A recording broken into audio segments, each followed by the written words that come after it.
Thank you. Can we just become best friends? Yup. Chrysamuo has just boarded the plane. I want it all, and I want it now. At Jerkai Jacko became a member of the cabin crew. What? Thank you. Can we just become best friends? Yup. Frodolson has just boarded the plane.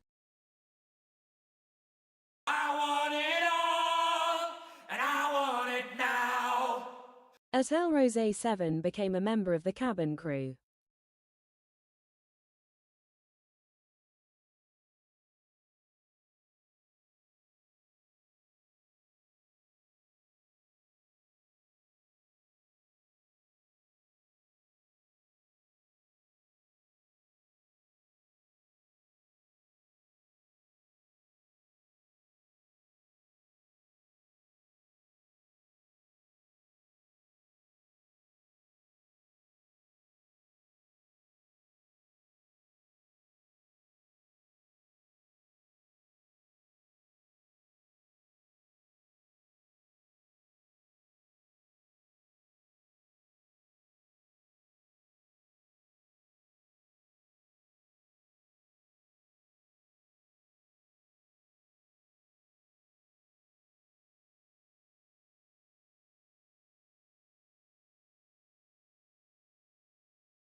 Morning. Right.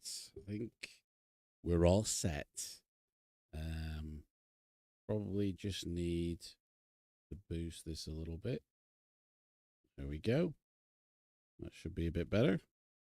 Oh, a bit more. That should be all right. Boom. Right. Here we go. Good morning, everyone. Welcome to another Fighting Fantasy Fun Adventure Part 2 of the I never know how to pronounce this. Shumanti Hills. Something like that. As you can see, different setup. I was noticing, and that's actually clipping into the red, so I need to fix that. So I noticed... bring that down a bit. There we go. I was noticing in not only in the last video, but in videos that I was pre-recording that my older microphone that I was using was way over volumed for some reason. And I think it was to do with some play testing on a game that I was doing, benchmarking and stuff. And no matter how much I turned down the mic volume on the PC, it still was too loud and clipping. And I'm like, what's going on? And I noticed it during the stream in 2 weeks ago. And so I brought back my older microphone, which is the kind of microphone that you have to have in front of your mouth because it's, you know, like a studio mic. It's way better in terms of quality of audio, but I can't have it away from me because the further away I go, the weaker, you know, like the input goes, you know, so it has to be up close. So it's now like a donkey dick in front of me. So this is just the way it's got to be, you know. So it is a powered microphone, so it's a lot better quality, and it allows me also to have my recording in terms of the bits and the kilohertz at a higher level than what the other microphone forced me to have a 16-bit 48 kilohertz setup. I'm now doing a 96 kilohertz 24-bit, so it's better quality, but it is what it is. Anyway. Hello, Swifty Tim. How's it going? Let's see here. So we kind of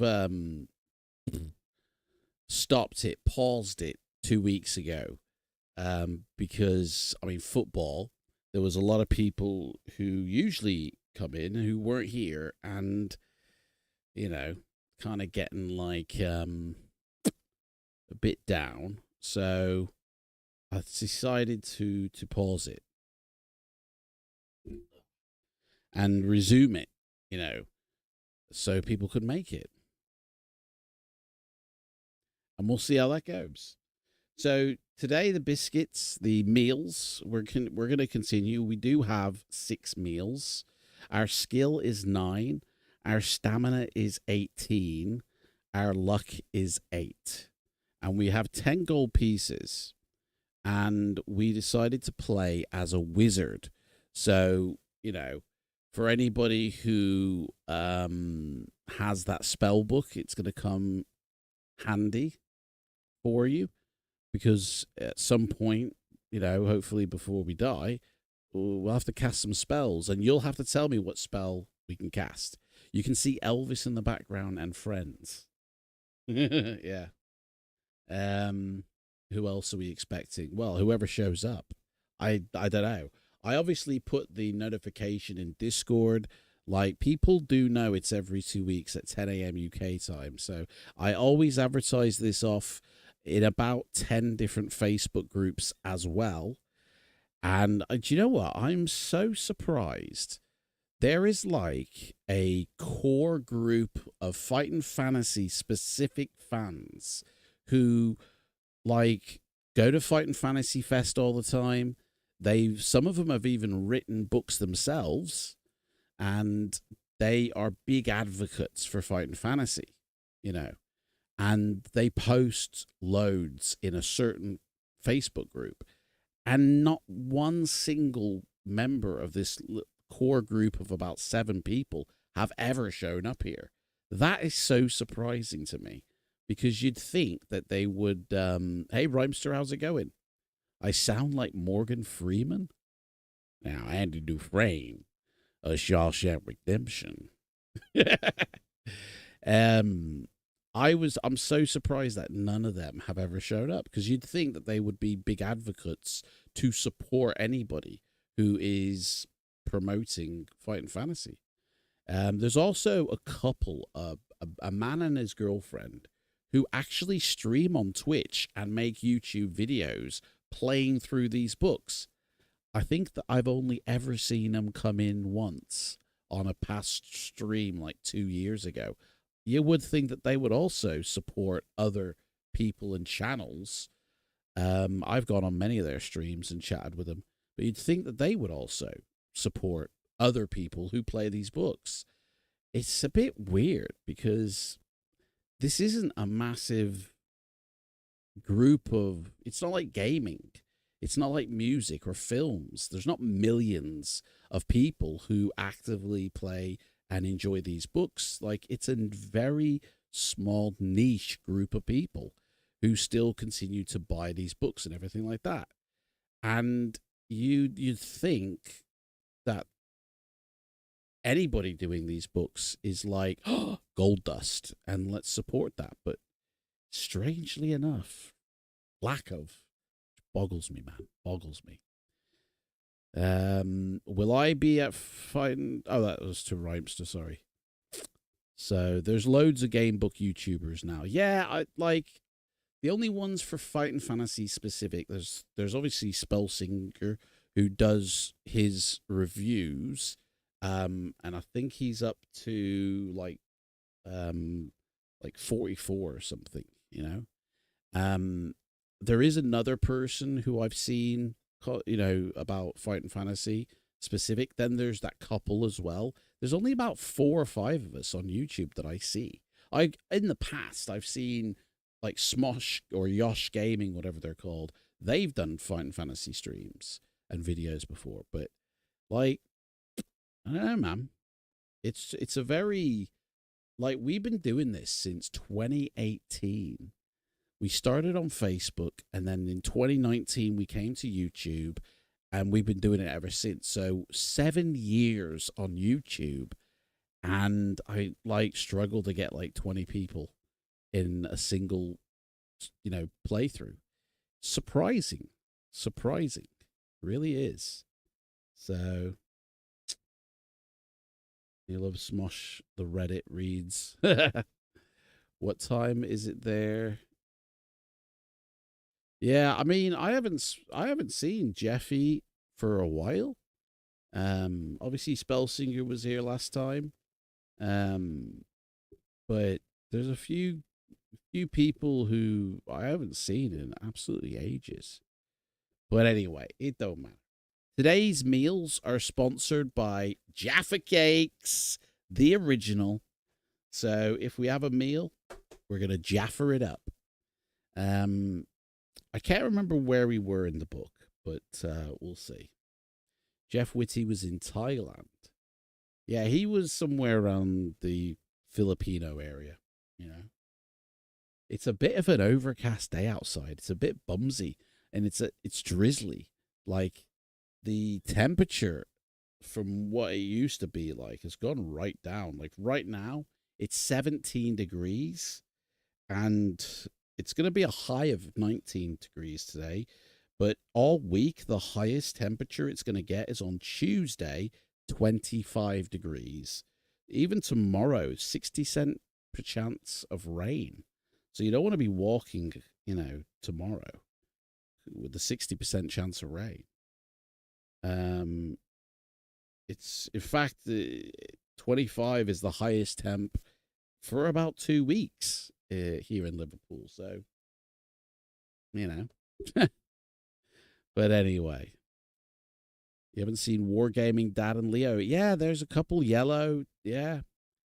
Yeah, I think Tin Man Games only was here because of, you know, promotion, you know.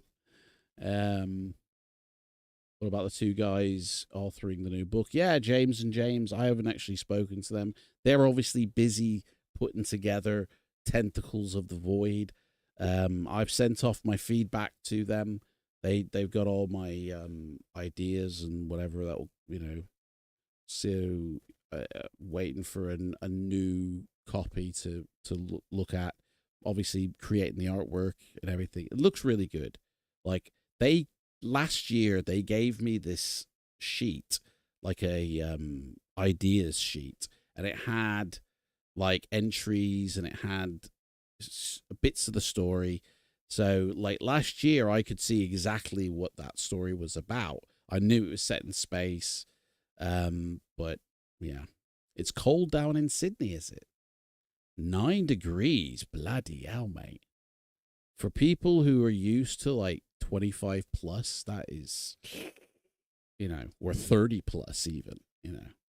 Very, very, yeah. Yeah, there's a lot of people who I would have thought would come in, you know, but don't.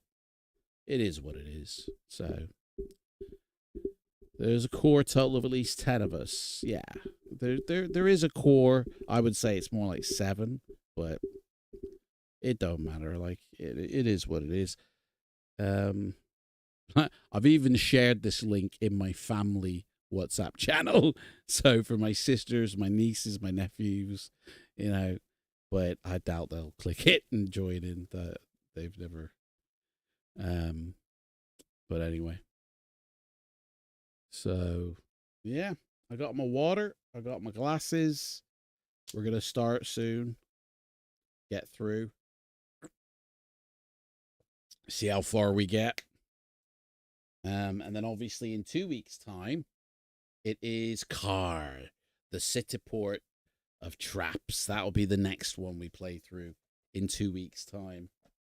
And once we finish the Sorcery series, we're going to go on and do the Riddling Reaver and Fighting Fantasy. There's 2 rule books that contain adventures. We're going to go and do them. And then we're going to go back and do Legion of the Necromancer. And hopefully that will line up with when Tentacles of the Void comes out and the new Ian Livingstone book, which I forget the name of that one. Tomb Skull something. What is it? Tomb of the Golden Skull. That's a mock cover of a dragon cover. So yeah, Tomb of the Golden Skull. We'll be playing through that for the first time when it gets released as well. Elro is welcome in. So yeah. Now, have we gone so far? I don't think we got that far in this book. There is a map inside the book as well.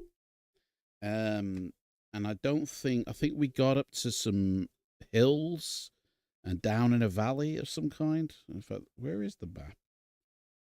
The map's... There was a map in this book, wasn't there? Don't actually see it now. That's a bit weird.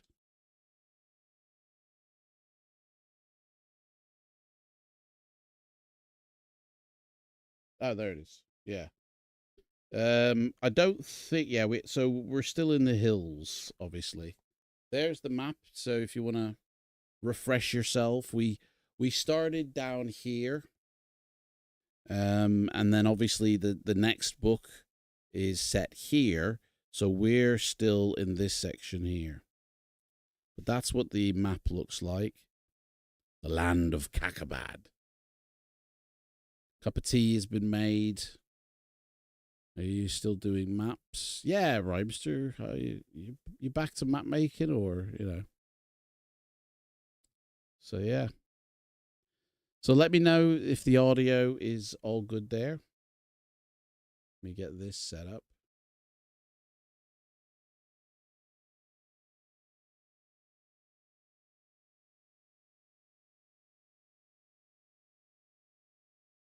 Evidently, it makes me sound like Morgan Freeman. You know, I'll take that.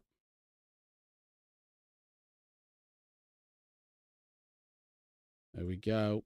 So, audio ready to go. Yeah.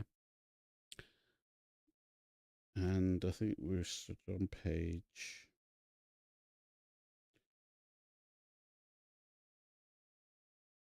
Yeah. Yeah, we're in a valley. We're in a valley.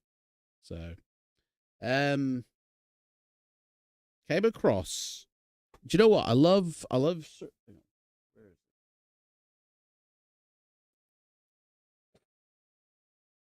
I don't know where they've gone.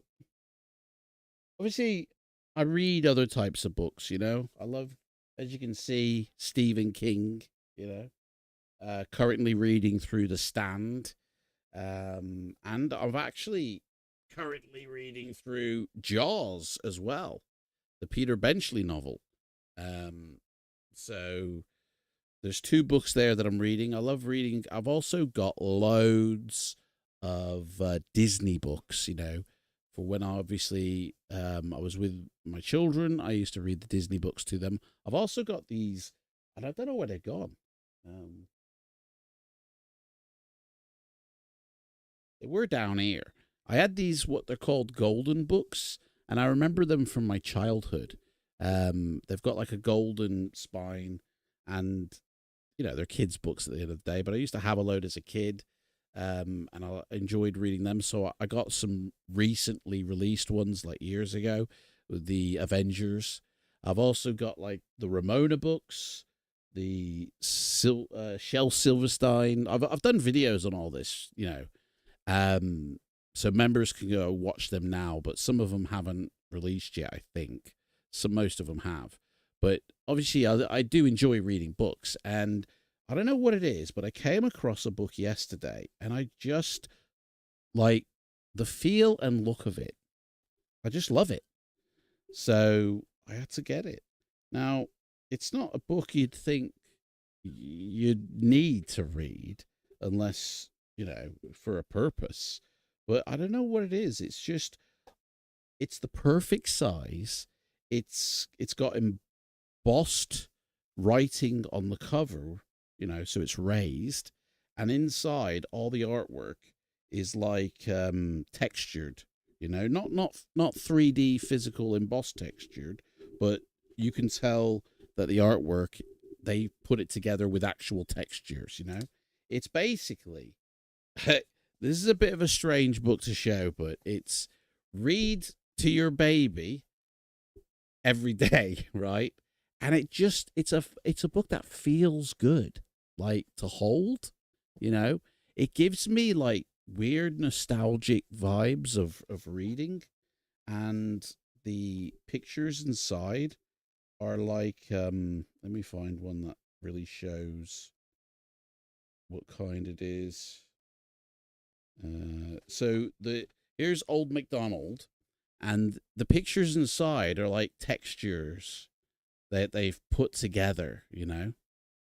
It's just a book of nursery rhymes at the end of the day, which, you know, it's I don't know what it was. As soon as I picked it up, though, I was like, that's it feels good. I've got to get that. So yeah, I'll use that one day. Did Adam just describe a baby book as a feel-good book after reading Stephen King? Yeah, that's it, exactly. You haven't done a map for a while. The books between 35 onwards are hard. I finished most of the older books. We'll get there, mate. We'll get there. Yeah. Your maps are really good, by the way. You know, I used to love the pop-up books. Yeah, pop-up books are fun. They're like Jack in the Boxes. You never know what you're going to get. It's like a surprise, you know? So, I think it's just us 3 guys. I really do. Or 4, sorry. I think it's just us 4, sorry. So, I think we'll just crack on. So, my mouth's really dry for some reason. Don't know why.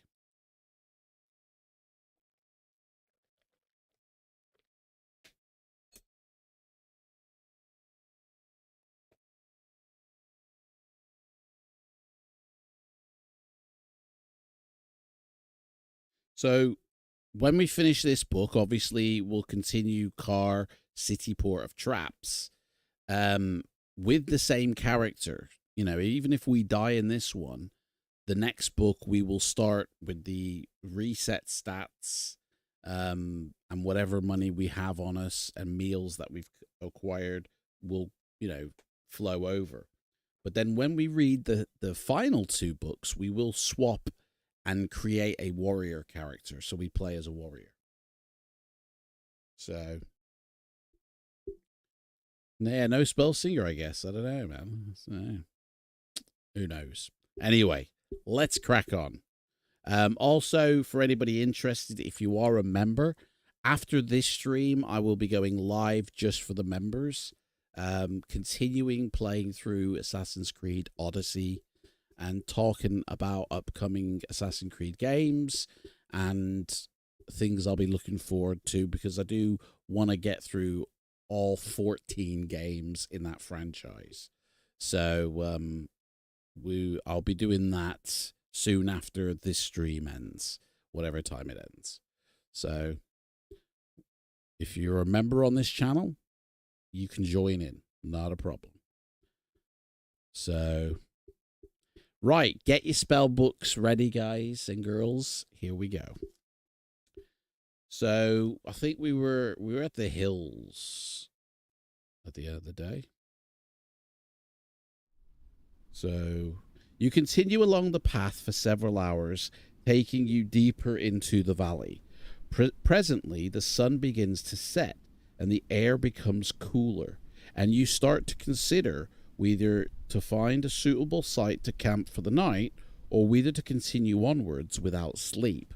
Do you want to walk through the night, or do you want to make camp and sleep? What do you want to do? It's up to you. Also, by the way, I've pre-ordered the new Ian Livingstone book already. So it's $7.99. You can pre-order it on Amazon. It comes out 4th of September. But Ian has stated that it will be available at the Fight and Fantasy Fest as well. And there is a planned hardback edition as well. So, but I've never really been into the hardback editions, to be honest. You can't get them for all the books. And if I started getting the hardbacks, I'd want to get them for all. And that's just never going to happen. So I'm not really, you know, bothered about hardbacks. I only know the "you shall not pass" spell. If you feel like you're slipping in terms of syncing up to the stream, refresh your page so you're current, you know, with us. So I remember an old SAP one. What's SAP? I know what a WAP is, but I don't know what an SAP is. Is the audio, by the way, is it clipping? Is it too loud? Is it like it needs coming down a touch? Let me know.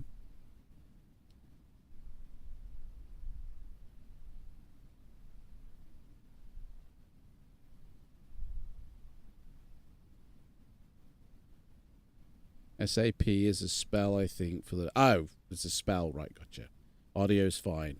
Brilliant. Do you know what? I really need to remember it's here. I've got to change everything. I might actually... If I flip the camera... No, because then I still need to use this space here. It doesn't actually flip the camera. It just... Right, okay. Yeah. Loads more ads than usual. Yeah? Do you know what? Advertisements these days has gone mental. And no shame either. I've been starting to make a list. Like, the last week, I've been watching The Boys Season 5. And obviously, on Amazon, they give you adverts now. Like, Amazon let me have Amazon Prime for 99p. So I thought, right, I'll do that. And then I'll watch all those programs that I want to watch. So for 99p, I've been watching shitloads. And I've finished the season 5 of The Boys. It's really good. It is finished now, though, for good. And there were so many adverts playing through, you know, each episode. And I tell you now, there is no shame in advertising anymore. Like, Pepto-Bismol talking about diarrhea, like, and Tampax about the vibes that you get, and there was another one, Gillette shaving your bush. Like, seriously, I remember growing up when a Tampax commercial, like, just had the name, the logo, the packaging, but it was all about, like, a girl, you know, roller skating or something, you know, and it never really went into details, you know. And it's like now they have no shame about telling you all the gory details about the products of what you need it for. And it's like, man, I don't really want to know. Like, where's the dignity for people in, like, advertising has just gone so weird and everywhere now. Like, it's almost too much. It reminds me of that Minority Report film when advertising is done with your eyes, where a camera scans your eye and then sends you specific advertising just to you as you're walking down the corridor. They beam it to you almost. And it's like advertising has just gone too much, you know. I don't think men need to know the ins and outs of that. Exactly. Yeah, exactly. We as you know, like women obviously, but they know it. Like, you girls know what to do with this and what it feels like. You don't need to put that in the advert, you know. Advertise the product, not the symptom or not the cause. Like, advertise your products, you know. And it's like, yeah, it's telling you, man. Stephen King advertising feel-good baby books. His advertising has just gone so weird, you know. There's certain products that I feel, I don't know, advertising isn't required for, because you'll seek them out if you need them, you know. As in the advertising, not Adams. Because it works. I mean, obviously, yeah, you have to advertise to promote a product, to make sales.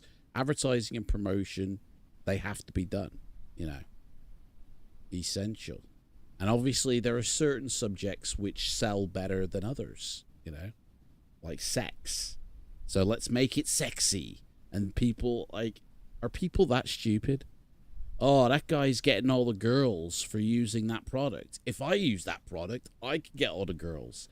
If that's what advertisers really think that people think, we got no hope as a race. I would never buy a product because I think it would get me pussy.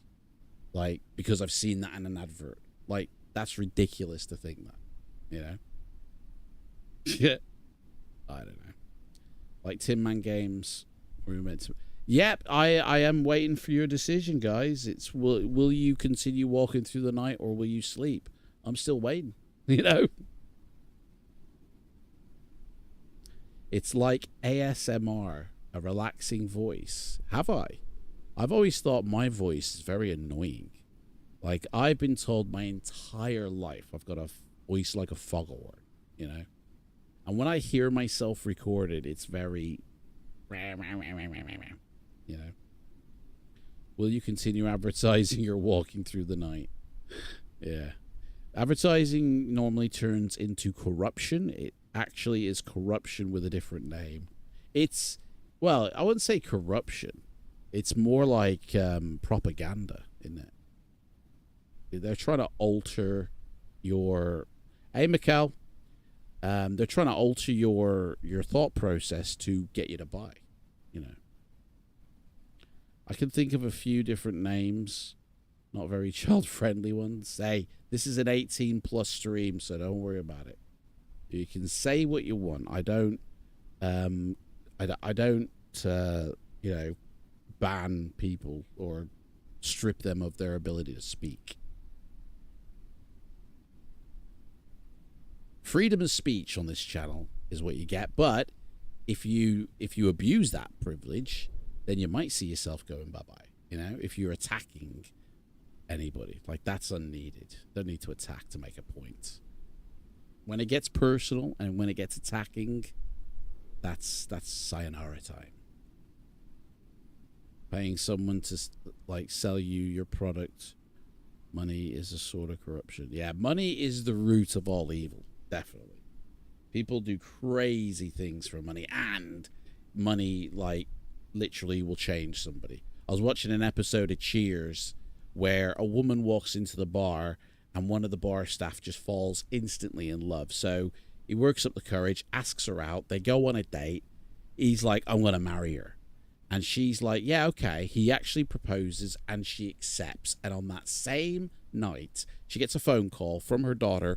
You've won the lottery, Mom. $2 million. And she's like, just literally fucked off and left that guy hanging.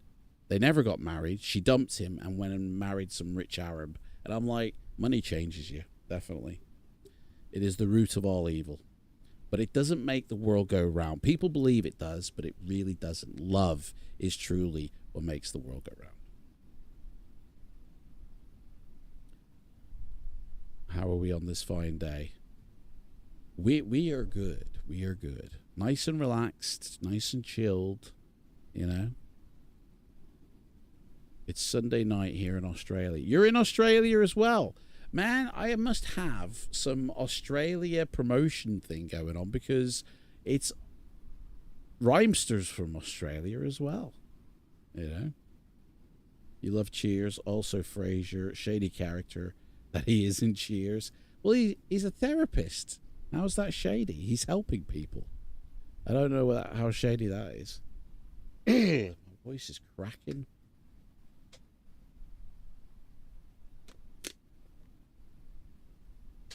Didn't you buy a billboard subscription in Australia? Yeah, I must have done. I must have, like, there must be some sort of big up Adam in Australia movement or something. Adam Lives Matter or something, because, you know, people from the UK, man, they ain't bothered. I might just move to Australia, to be honest. Yeah. Swear your face is everywhere under the title of Billy Butching. Billy Butcher. Hey. Who watches The Boys? Fucking can. Swear your face is everywhere. Oh, I've read that, sorry. Yeah, I got stopped by a group of people because they're like, mate, you look exactly like Billy the Butcher. I think I was wearing a Hawaiian shirt at the time, so probably, and shorter hair. But they were like, hey, you look like Billy the Butcher. And then they were like, speak like Billy the Butcher. So it was at a time when I wasn't actually watching The Boys, so I kind of forgot what he sounded like. Didn't really do it justice, I feel. I could do it now, though. Fighting fantasy books were big here in Australia. I feel they were big everywhere. Like, what was it he used to say on the back of the book? 14 million copies sold or something. 10 million copies. Like, I watch the girls. Pretend you've been smoking and drinking and you could pass for Homelander. I definitely would not want to be that SOB.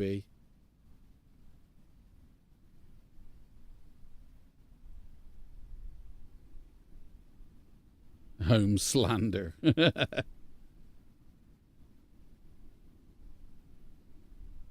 So, anybody gonna make a decision here, or is there one in the future, or what? You know, I might start reading the Bible again. I bet you've even forgotten the options by now.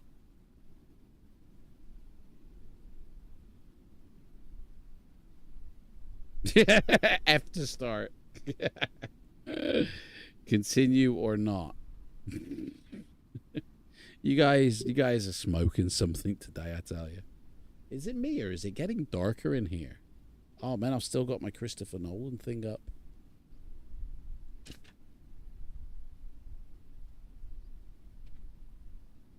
I just realized that I've been doing these director series videos.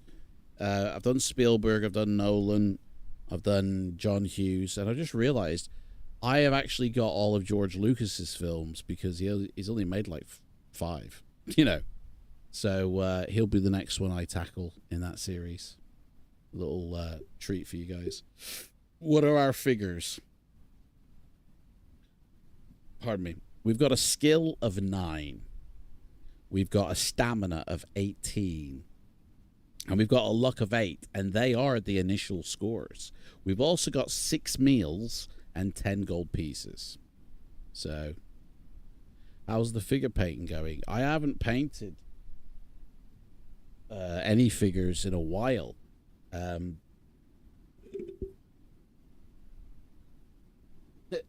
Although I am collecting something. Hang on, let me show you this right. This might get me fired. I work at Next, and for some reason I keep bringing home the bloody box cutters. But yeah, all of the figures. What the hell is this? Oh yeah, all of the figures are still in this tub. They're primed and they're ready to go, but I just need to actually sit down and paint them. So they're actually beginning to stick to each other because the prime. But we have, you know, primed them and shadowed them. I don't know if that'll focus, but yeah.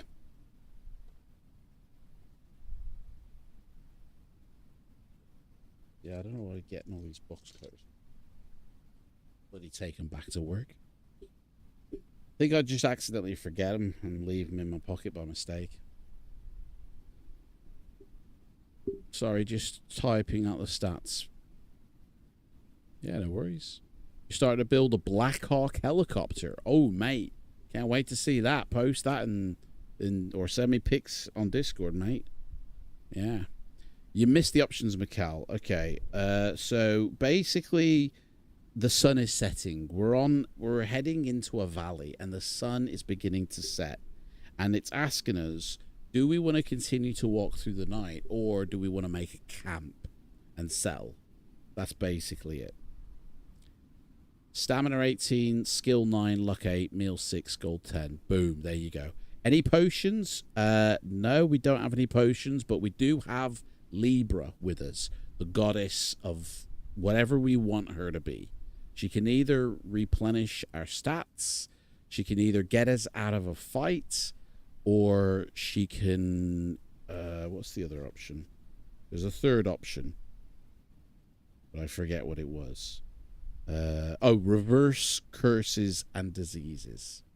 So when you want to use her, you have to type Libra with an A at the end, not Libra with an E on the end, but you type Libra in capital letters and then state what you want her to do.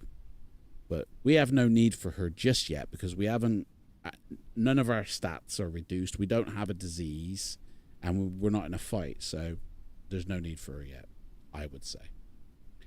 I'll come out and ask, does anyone other than Spellsinger know how to finish this book? I don't think I've ever finished this book. I mean, finishing this book is just reaching Car. That's it. Job done. It's not really a thick book either. It's a very thick. It's about as thin as the spell book, I feel. So, Mikhail says make a camp. There we go. Thank you very much. Why was the video 3 hours long if you died at the beginning? Just nobody made a decision. That's fine. It's fine. I'm not. You find a suitable shelter in the rocks on the bank of a stream, and you bed down for the night. If you've not eaten since you left the outpost settlement, which we haven't, you may take some provisions if you have any and add 2 stamina points. Well, we're topped out, so we don't need to. If you have already eaten, you will gain only 1 stamina point from the food. Well, we haven't eaten. We haven't lost any, so that's all kind of irrelevant. Eventually, you do drift off to sleep, soothed by the babbling of the stream. A short while later, you are wakened by a splashing noise. Looking out from your shelter, you see a strange sight. 3 small, thin, man-like creatures glowing with a dull red luminescence are throwing stones into the stream. There is actually a picture here, by the way. That's what we see right there.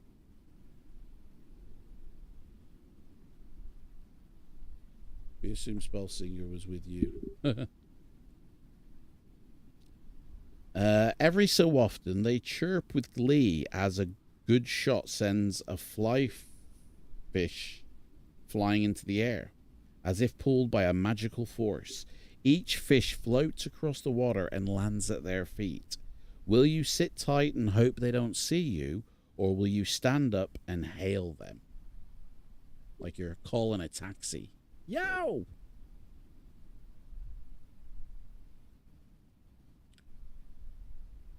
Rhymster's never read this one? No way, mate. How come? It's a good book. It's an early version. Like, this is an early one. This is like 1983 or something. Yeah, first published 1983. Which, weirdly enough, is the same year that I'm watching In Shears. How mad is that? Whereabouts in Australia, Mikkel, are you from?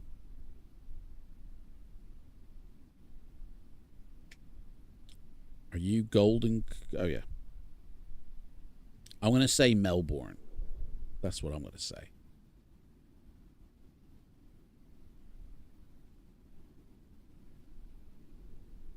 Boom. Daddy wins. There you go.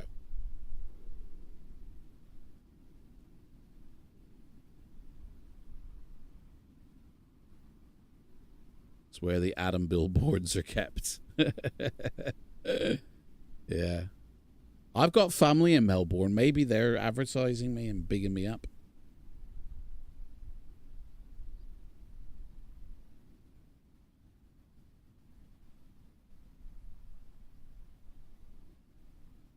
Yeah, trim the old beard.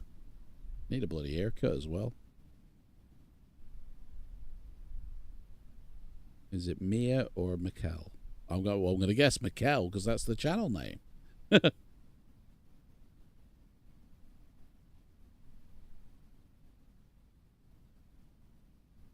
So yeah, are we sitting tight in the hopes they don't see us, or are we going to wave them and flag them down?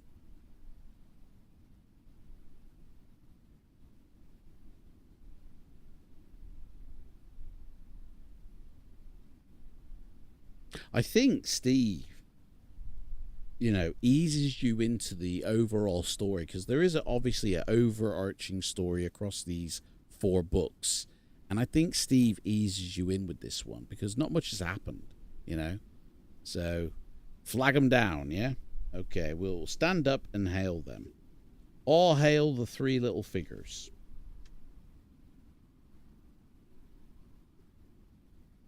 As they see you, they all point and gabble excitedly to one another. One of them rises into the air and flies across, hovering over you to take a closer look. Will you attempt to speak with them, or will you hold your ground and prepare to take defensive action? Hey? Speak? You want to speak with them? I'm taking every answer I can get. The creature jumps in the air as you greet him and cautiously comes closer. I thought there was 3 of them. Seeing that you... Hang on, let me just make sure that I've actually got the right page here.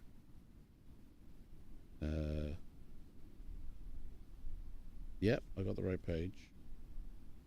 Seeing that you mean no harm, he invites you to join with his companions. Will you join them, or say that you'd rather stay where you are and get some rest? What shall we do? Do we go and join with the companions, or just go, nah, I'm all right here, mate. In fact, I'm going to get some sleep, What should we do?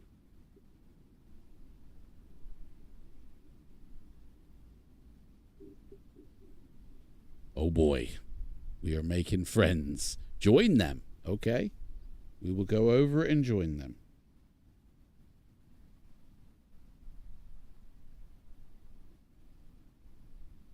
Adam, ignore me unless the guys say otherwise. Huh? Okay, I'll ignore you. The creatures are elvins, by the way. Mischievous little half-humans. They live in a village not far up the river, and they are fond of impish pranks. Every so often they will disappear, and as you search around nervously, they will reappear suddenly in front of you and just make you jump. They are able to turn their glow on and off at will. And another favorite trick is to extinguish their glow and drop down in front of you. More often than not, this means you trip over them, causing considerable merriment to all but yourself. Nevertheless, you keep your temper. You do appear to be hindering their progress, and after an hour or so, tire of you and vanish into the woods along the riverside. You wait in vain for them to reappear and eventually decide to find another suitable shelter for the night to get some sleep. You awake again at sunrise and continue along your path. So basically, nothing happens. Time wasters is what they are. Mikkel, but Mikkel was already used, so I changed the letters. Hey, John Atkinson, welcome in, mates. Welcome in. We've only just started, so not much has happened here. So it says here, have you eaten since leaving the outpost settlement yesterday? No, we haven't. If you haven't, you are extremely hungry and must deduct 3 points of stamina. So we're down to 15 now because we have starved ourselves. You continue on your way and approach a rope bridge strung precariously between two boulders. You may either continue along the path on your side of the water, or you may cross the river on the bridge and follow a path running over a small hill. So do you want to continue? Do you want to use the bridge, or do you want to use the path beside the water, basically, you know?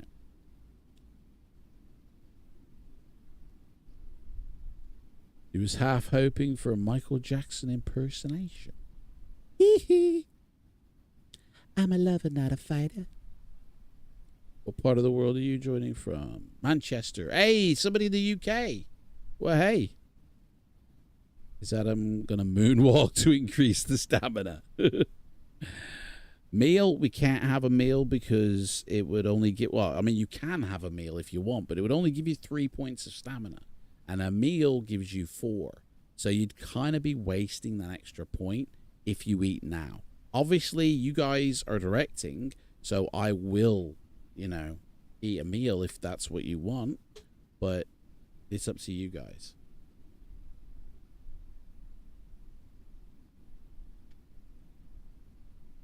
Yeah, but John, we were just saying how basically almost everybody in the chat is from Australia.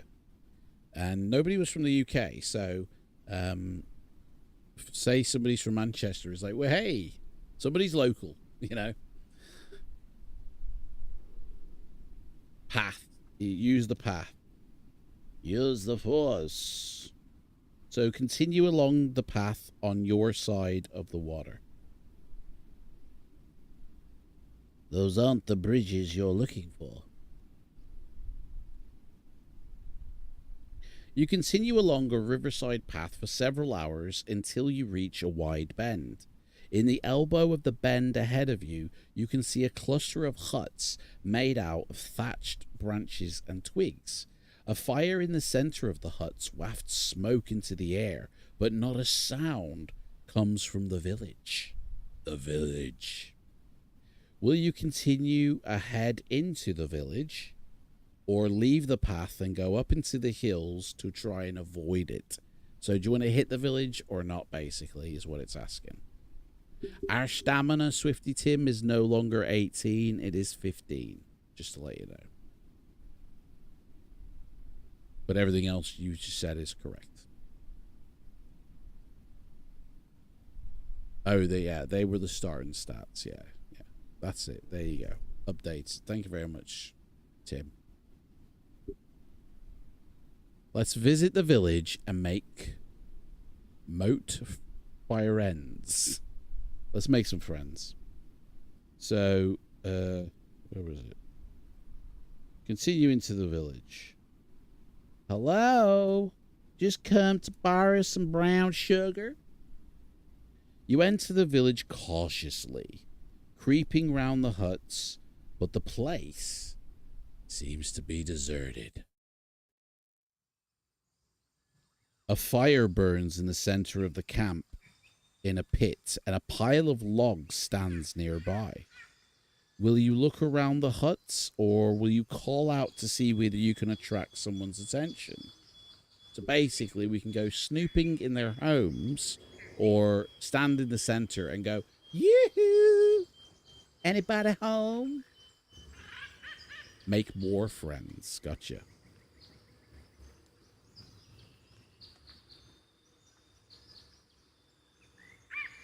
We are a wizard, by the way, John, just to let you know. We can cast spells, but it's up to you guys to tell me what spells in the moment when it says you can cast a spell. So if you have the spell book to these books, that will help greatly, because you're going to have to guess the correct spell to use. And if you guess it wrong, we fail to cast that spell, basically. Just to make it a little bit more interesting, a little bit more fun, you know? Have you got any fighting fantasy books, John? Do you play these, or stand in the center and go, hee hee, like Michael Jackson? Yeah, okay, we'll do that. Will they get the reference? Because this is obviously not set on Earth. I mean, Michael Jackson is pretty, you know, a big name, isn't he? So maybe they do know him on Titan, you know, in Alancia. Oh, no, we're not in Lancia. We're in Kakabad. No, this is Alancia, isn't it? I don't know. You walk up to the fire in the center of the village and call out loudly, hee hee. There's no response. As you wait for some sign of life, you begin to feel dizzy. Too late, you realize that the fumes from the fire are overpowering you. You fight to keep consciousness, but without success, you slump to the ground. It's just knocked us out. The fumes it's a dangerous fire, basically. When you awake, you find yourself in a hut with your hands bound. Seeing you stir, a creature by the door jumps to its feet. In fact, it jumps above its feet and now hovers attentively in the air, watching you. Your guard is manlike but short and thin. You have been captured by the Elvins. Ah! Man. Elvins are impish creatures, more mischievous than malevolent. Fuck, you know. Malevolent. You know what I mean. They love pranks and practical jokes. Soon, several have gathered in your room. There is a picture, by the way. Little impish fuckers. Like the Lost Boys in Peter Pan. Yeah, basically, that's it, yeah. Yeah. You almost said Peter K. That was good.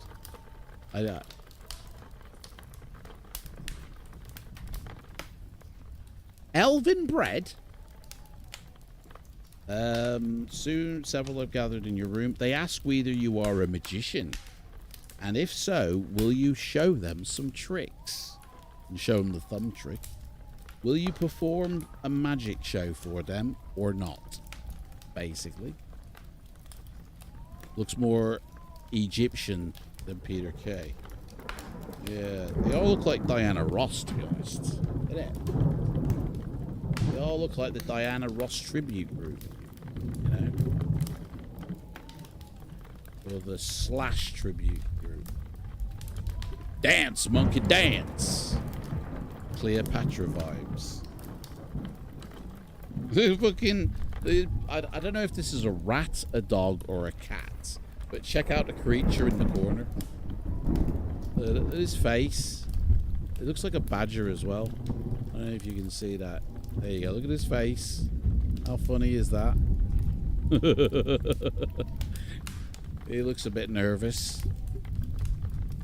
A very large, scared squirrel. Yeah, exactly. So are we going to perform a little magic show for them? Or, you know, go, I ain't performing monkey, mate. I think we should do a magic trick, but if anyone else says no, then I'm going to take your answer, mate. You've given an answer, sort of. I'll take that. We'll do that. We will perform for them. So step right up to the magic show. Right. I am looking at 5 magic tricks. Like 5 spells are in front of me. So they release your hands and allow you to choose a spell to impress them with. You have the choice now. There's 5 spells in front of me, which I'm not going to tell you. You're going to, you know. If you get it wrong, we will just continue, you know.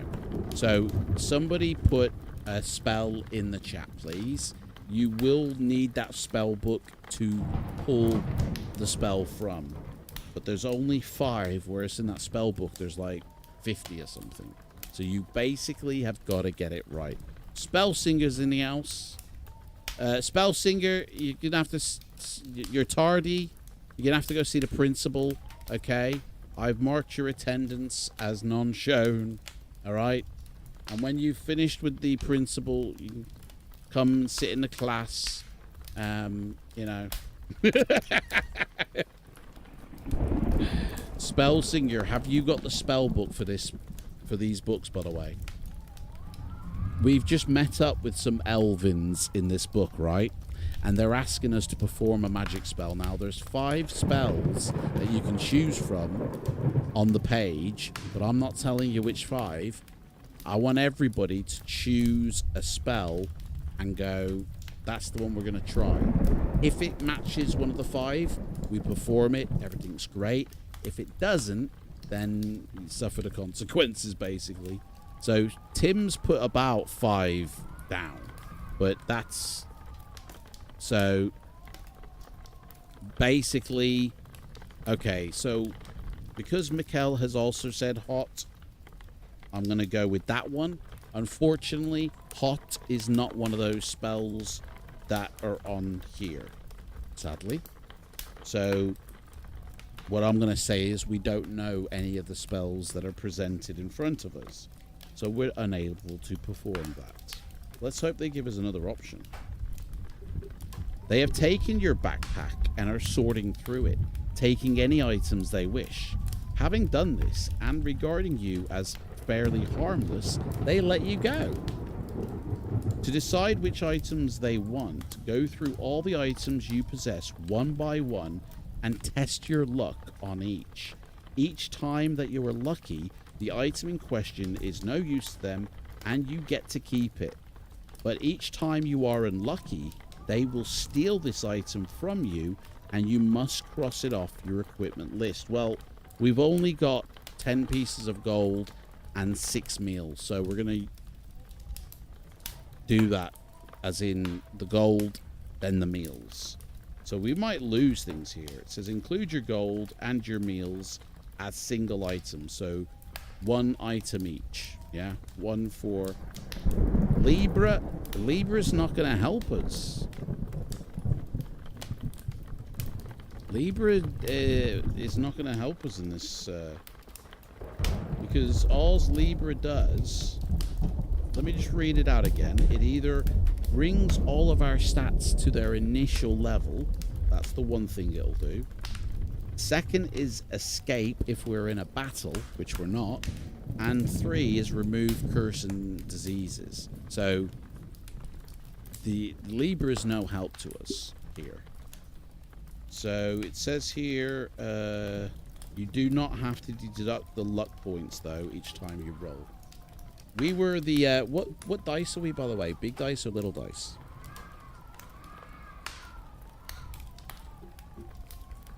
Definitely no Libra from Adam's reaction. Little dice, Elrose says. Okay, so we're testing against our luck. Our luck is 8. This is for our meals. If we roll above an 8, we lose all our meals. Bye-bye, meals. They've stolen our meals. Now for our gold. Why did you try? We did try to make you eat earlier. You had the option to. I only said if you do, it'll be a waste. I didn't refuse. I just said it would be a waste of 1 point. You still had the option to say meal, eat, you know, and all that. Don't be blaming me. Don't be playing the blame game. That's not what we're about. So we've kept our gold. We keep our gold, but we just lost our meals. That's all. When they have ransacked your possessions, they let you go and you may leave the village. At least we're still alive, is what I'm saying. Cautiously, you leave the village and follow the river upstream for an hour. So we're back on the following up the whatever, the stream. Or if we're following the stream, then we're following the stream. Hang on a sec. That's the stream.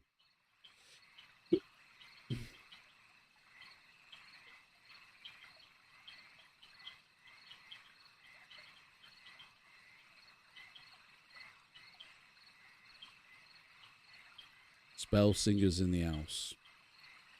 We can find more Jaffa cakes. Oh, yeah. I mean, at the end of the day, we don't eat them now. I'll bloody eat a lot during my next stream, you know. Right, further along the river is another bridge, which the path leads. You cross the bridge and start heading up into the hills. So, heading up into the hills we go. The path winds for some time, taking the gradient leisurely. Suddenly, an acorn lands on your head and you hear a tittering coming from the trees above. Looking up, you can see tiny figures high in the branches, flying from tree to tree. Another acorn falls, then another. You are being pelted by the elvins. You may protect yourself with a spell.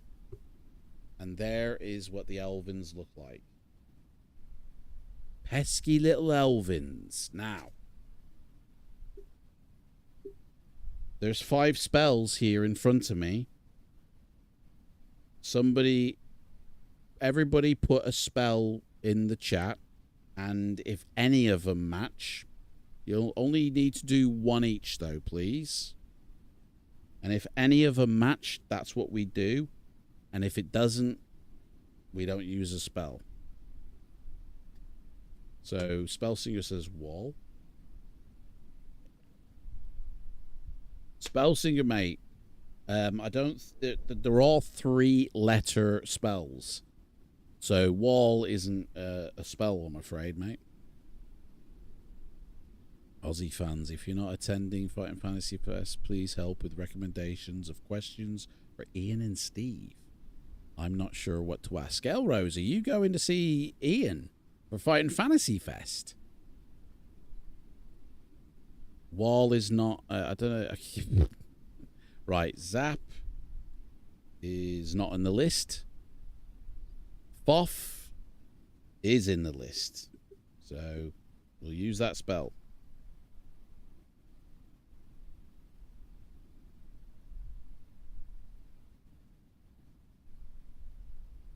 Deduct 4 stamina points for using the spell. So we're on 11 now.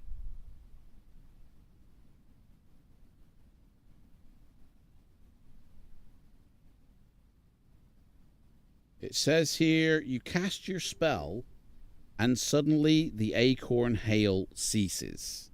The elvins look on with wonder as their nuts bounce off an invisible shield. You move smartly onwards until the spell wears off. So, that was pretty cool. With a wave of our hands, we do a Neo with the bullets. and they go, "Oh, he's the one."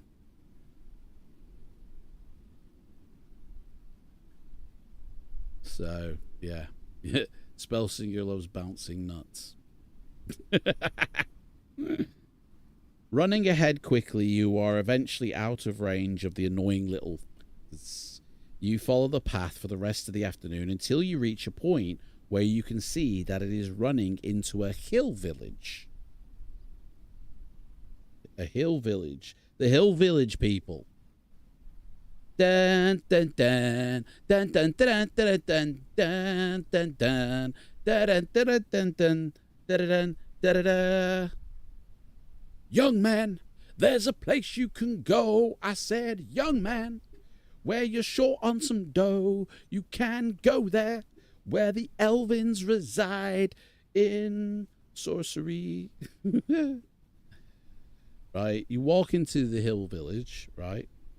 Young hill dwellers pass you and stare at your strange clothes. Their own attire is rough by comparison, and everyone wears their hair long, but piled up on their heads. You pass without incident into the center of the village.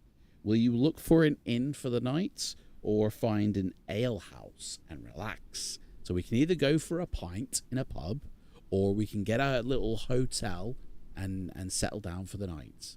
What do you want to do? All together now. YMC Donald's. I don't get that one. I'm not the person you're looking for. Can we collect the nuts for meals? Good point, actually. Find the ale house, Spellsinger says. Let's go for a drink in the pub, mate. All right, it's time for a pint. Get a bevy.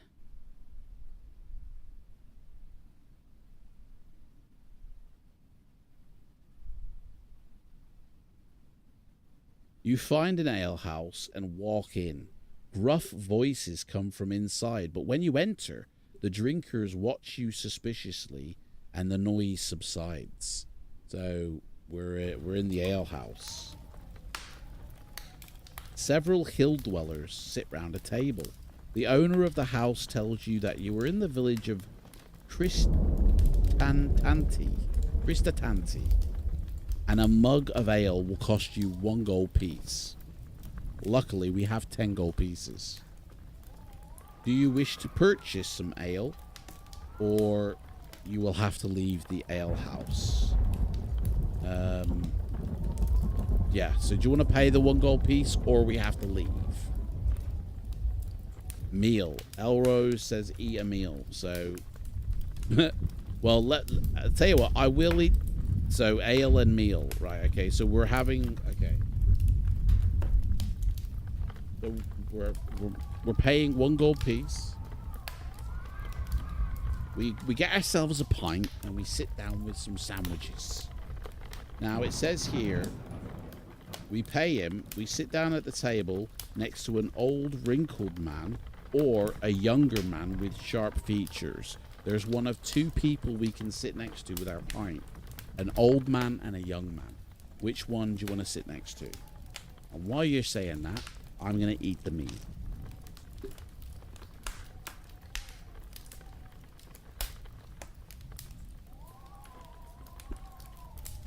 Full moon.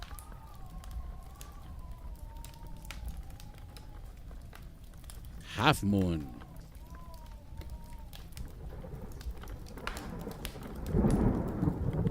Banana moon.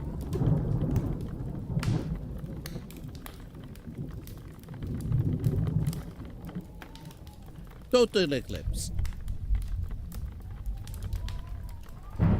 Oh, young man. We're going to sit next to a young man.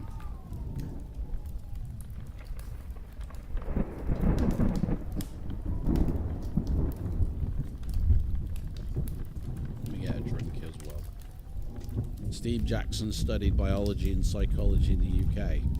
Is that a fact? Is he more likely to be the young or old man? Okay.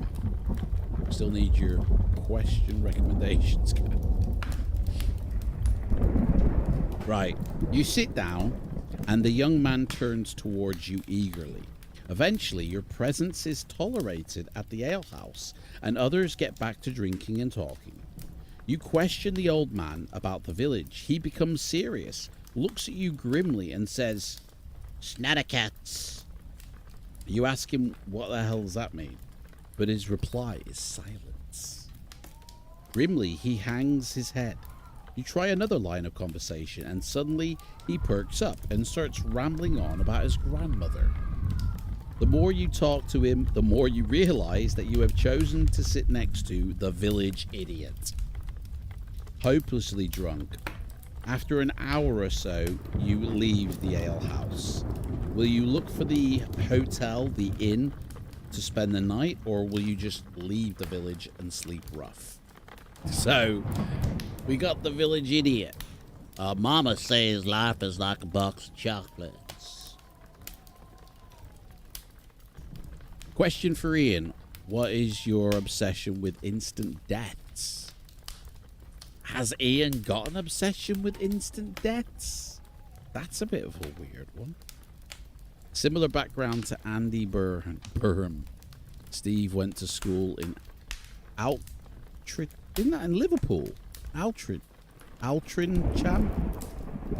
And then moved to West London. I believe he attended uni in Kiel. I thought they were both from Manchester, to be honest. They're both Manx, I thought, but maybe I'm wrong. I don't know. Sleep rough, Spellsinger says. Let's get out and... Spellsinger likes it rough. Looks a bit of rough. You creep off to the edge of the village, right? And you settle down under a tree. You can eat provisions if you want, but if you do, it will only give you 3 points of stamina. It says here, you may eat provisions if you wish, which will add 2 stamina points if this is your first meal of the day, which it ain't. Or 1 stamina point if you've eaten before. So if you want to eat a meal, it's saying you can. Hang on, we haven't got any meals. I just gave us a... Oh, no. What am I saying? Right, actually, no, I'll allow that because I just realized we don't actually have any meals. So, who was it? Somebody said ale and meal. Tim said ale and meal. We don't actually have any meals, but I'm going to say we bought it at the pub for the gold piece, and we got it with our... It was like one of those beer and a meal for a $5 deals that you get in a pub. I'll allow that one. But that was snidey because, yeah, we don't have any meals, by the way. So we can't do anything it's saying here. You try to sleep under the tree, but you're woken continually by strange noises. Add 1 stamina point for getting some rest. So there you go, you get a free stamina point. Stamina is at 16 right now. Altrincham used to be classed as Cheshire, but now probably Greater Manchester or something like that. Not sure if it could be Merseyside if you think that. Yeah, no way. Spell scene that feels like half a question for Adam. Hang on, what have I missed? Question for Ian. What is your obsession? Oh yeah, we've already done that.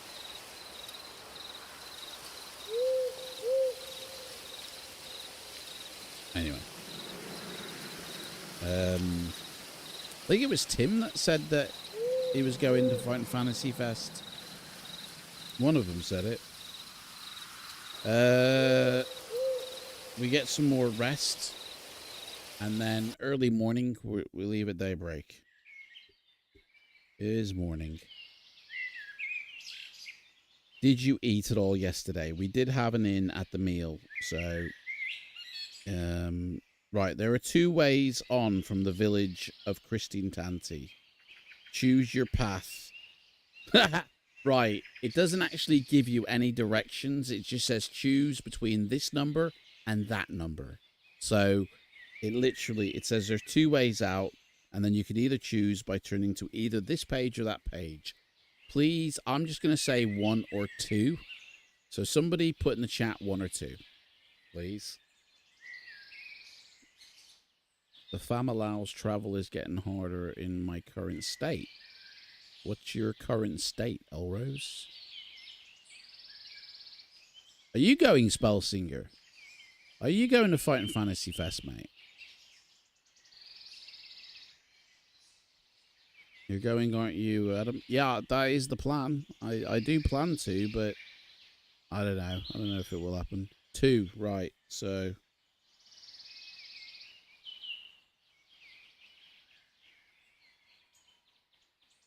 you leave the village. Sitting against the wall on the way out is a blind beggar. And as you pass, he asks you for alms. A-L-M-S. He looks a sorry sight. Skinny and sparsely clothed. His eyes are painted with a dark dye to indicate his blindness. You are considering whether to toss him a gold piece when an ox cart comes up the road. Seeing you are a stranger, the driver asks you, would you like a lift? Will you accept his offer or refuse and instead toss the beggar a gold piece? So we can either pay a beggar 1 gold piece or we can hitch a ride with this horse cart. I think it was. Ox cart, sorry. Ox cart. So it's Oregon Trail or it's, you know, pay the homeless man, basically. We can all meet up for a beer. Yeah. If I'm there, mate, we'll be drinking ale and mead by the fire in the Black Lobster Tavern. Definitely, mate. We're going to the pub on the Friday. Tim's going as well. So, bloody hell, Tim, Elrose, Spellsinger. Man, it's all happening. Pass a beggar a gold piece. Pay the poor man. Okay. So now we've got 8 gold pieces.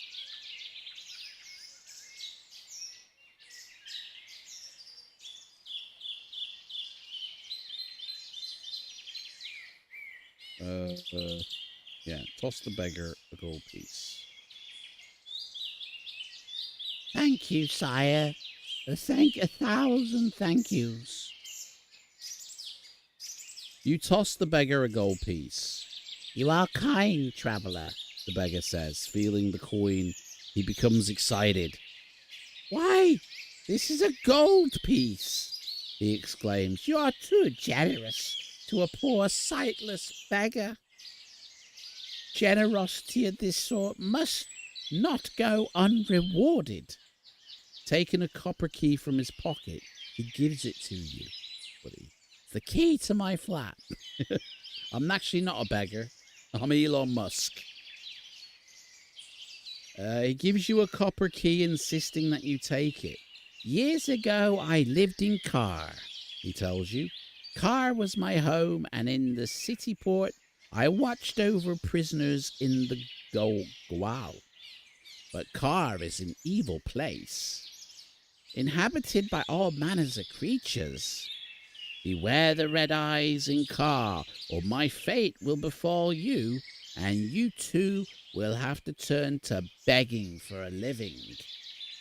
Car is also wary of strangers, but this key will help you should you be captured by the city guards.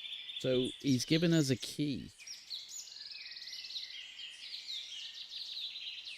Boom.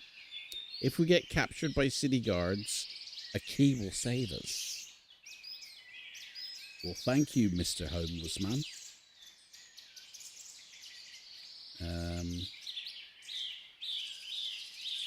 The key has a number on it. Yeah, whatever. You thank the beggar and continue. Great. Did you know that was going to happen, Spellsinger? Who's bringing the book and the dice? Yeah, man, we'll take a book with us and we'll do a live stream from the Fighting Fantasy Fest. There's an exhibition on at the Observatory hosted by someone clever, I believe. Possibly Queen affiliated. Hence the Brian May assumption. Oh, Brian May's going to be there. Is Brian May coming to Fighting Fantasy? Shall we try and get him to come to fight? Hey, Bryzy, never mind the music. Come and do some reading. For dabbing? I'll have plenty of room in my skin folds for dice if you don't mind sweaty books and dice. That sounds like a restaurant I don't want to visit. Sweaty books and dice. You know, games for all the family. That would be cool. Oh, for Brian May to join. Yeah, yeah. Hey, Minority is her story. Welcome in, mate. More the merrier. Bloody hell, haven't he? Right. Oh, Elrose is pregnant. Oh, okay. I get you what you're saying now. Sorry. Oh no! Don't be saying that about yourself. The folds of it's the baby. Hang on.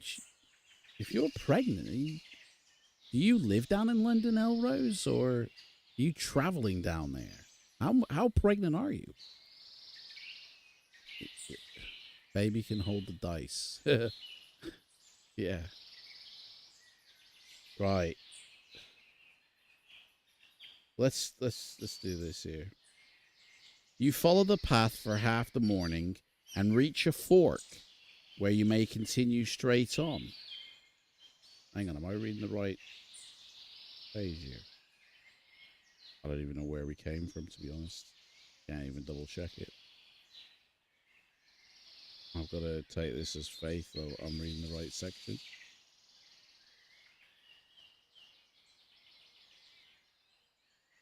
Reach a fork where you may either continue straight on or turn west.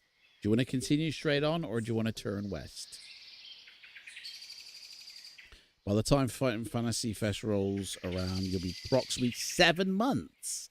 So basically almost ready to pop. Man, is that going to be a good idea going? Maybe more? Who is willing to play Catch the Belly? Bloody hell. Man, you might get some honorary thing happening if the baby comes during Fighting Fantasy Fest. You might get like some freebies or something, you know. I'll look out for a heavily pregnant woman wearing a cowboy hat. That'll be Elrose. Man. Man, I hope I do go, like, because that'd be pretty cool to meet you all, you know? The baby comes during the fest. Somebody call the doctor, Brian May. Yeah, is there a doctor in the house? Yeah, I'm an astrophysicist. Oh, sorry, mate. I thought you were... Can you not deliver a baby, then? Imagine that. Baby was delivered by Brian May. Thought you were a doctor, Brian. Hey? Shouldn't be saying things that aren't true.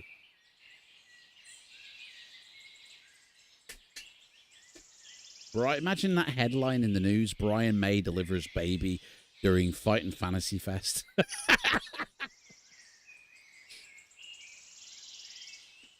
Honestly. Rockstar astrophysicist midwife. Why not? Yeah. Never mind push. How about you push out a note on the guitar there, Brian? There's a question for Ian and Steve. Can you deliver a child? Yeah. Do you know what? I think we might ask that question, actually, if we get in front of them. Anybody deliver a baby here? About to pop, this one is. Can we offer baby names?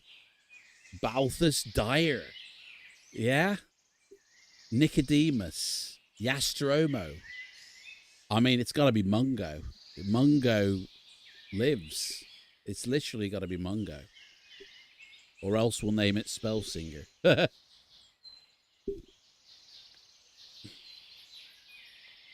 So I'm guessing your fella's going... Hang on. Elrose. Are you going with your fella or are you just going on your own? Like... Mongrel lives. Mungo. got to be Soul Thunder. Soul. What was it? What did we name? Soul Thunder Crotcher Punch. No, it was Soul Puncher. Soul. I can't remember what we named that bloody dude now. Full party to be confirmed. I'm hoping the daddy will escort me. Well, oh yeah, you'd think so. Anyway, what are we doing here? We turning west or we going straight on?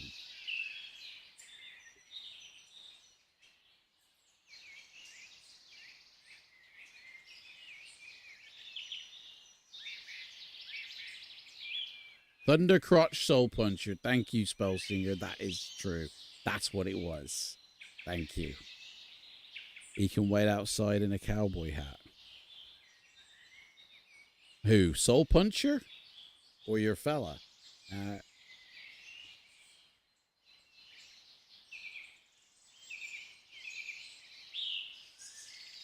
Both.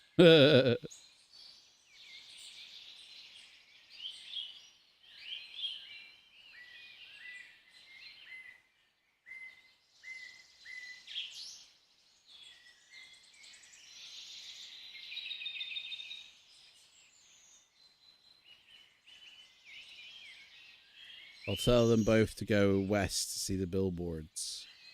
Moonwalking all the way.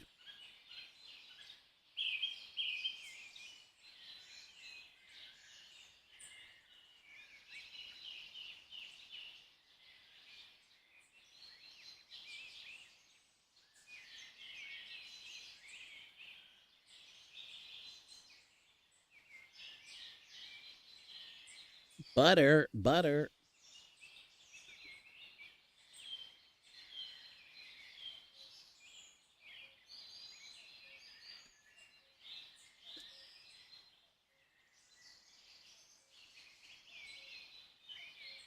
West, I'm taking that. I see that. Yeah, we are waiting on a decision. We're turning west now. I'm taking that answer.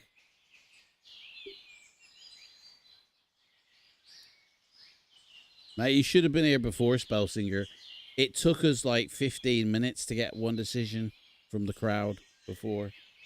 We were all just chatting about something. I can't remember what it was now.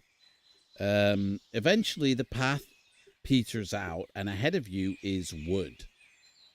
There's a woodland or a forest or something. A signpost reads to Aliana, and it points into the woods. Will you set off into the woods or return to the junction and continue heading north as you were before?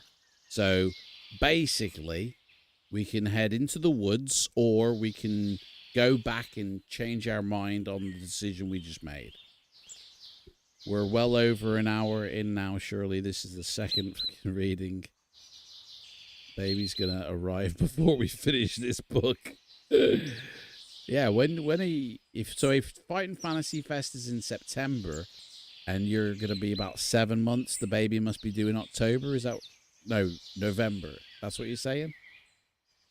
Let's visit woman in the woods. Yeah? Is the woman pregnant? We'll soon find out. So set off into the woods. I mean, it sounds like we're already in the woods, to be fair. You press on through the wood and soon come across another path which crosses it. You follow this path north until you come to a junction. A signpost at the junction points west to Alania and straight on to Dumfus. Will you head for Alania or will you head for Dumfus? Don't even know what any of these mean. Like, she has my fullest empathy. West, mate. That's not one of the options, mate. Oh, hang on. West to Alania. So we're heading for Alania. I got you now. Okay. Literally just turned the page. Some way down the path, you come across a hut in a rather picturesque setting. Among trees with leaves of contrasting shades of green, flowers decorate the walls of the hut, and the door is painted in ornate designs. You approach the door and knock. But there ain't no reply. Will you enter the house, or will you leave it well alone? Hey, Spellsinger.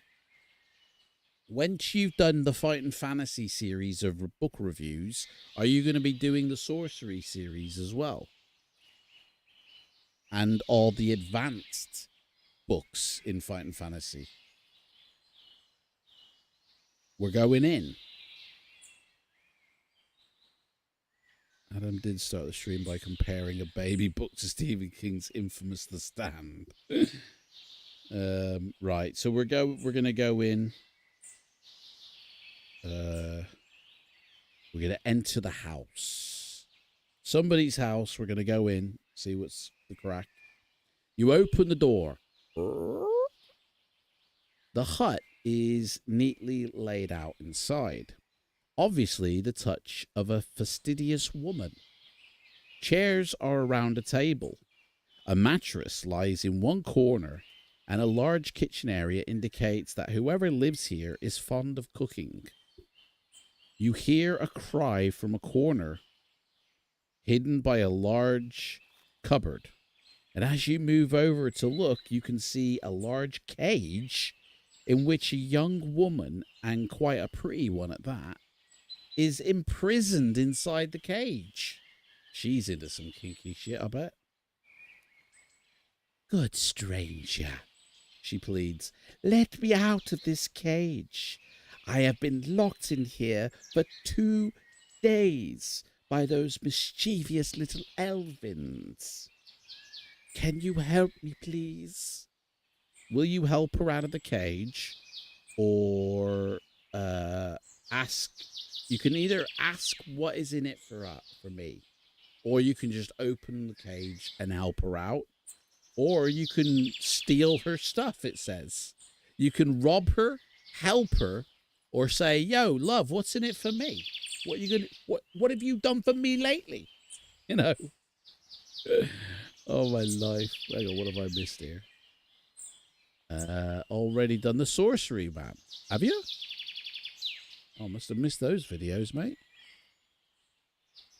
Man of lustrous hair.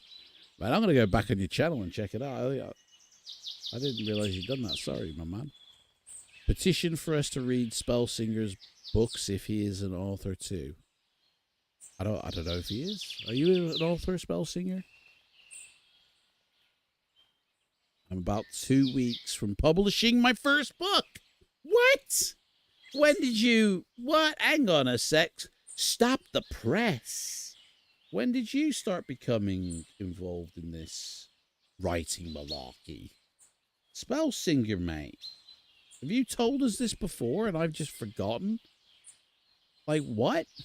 You're only self-publishing? That's still publishing, mate. Not cheating. Wait. Ask what's in it for us. Yeah, Spellsinger, what's in it for us, mate? Are you sending us all copies of your books?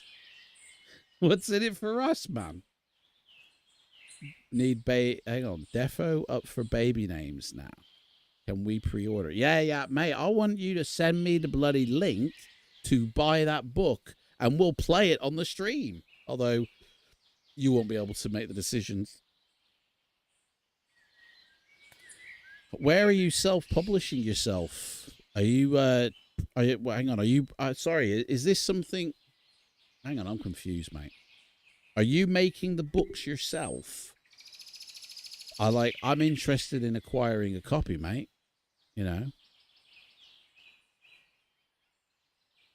So, this chat is the best. Mate, we need more information, mate. You're just teasing us with seeds. Right. Let me, somebody did say something here.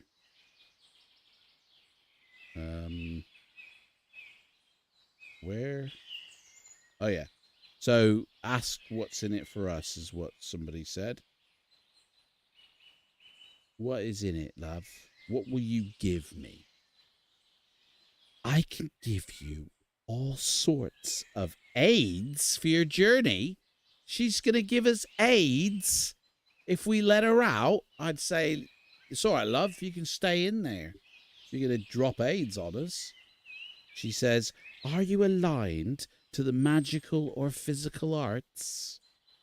Will you ask her for help with your spells or your abilities at swordplay? So she can help us with being a warrior or a wizard. What do you want to do, guys? Congratulations on your upcoming publication.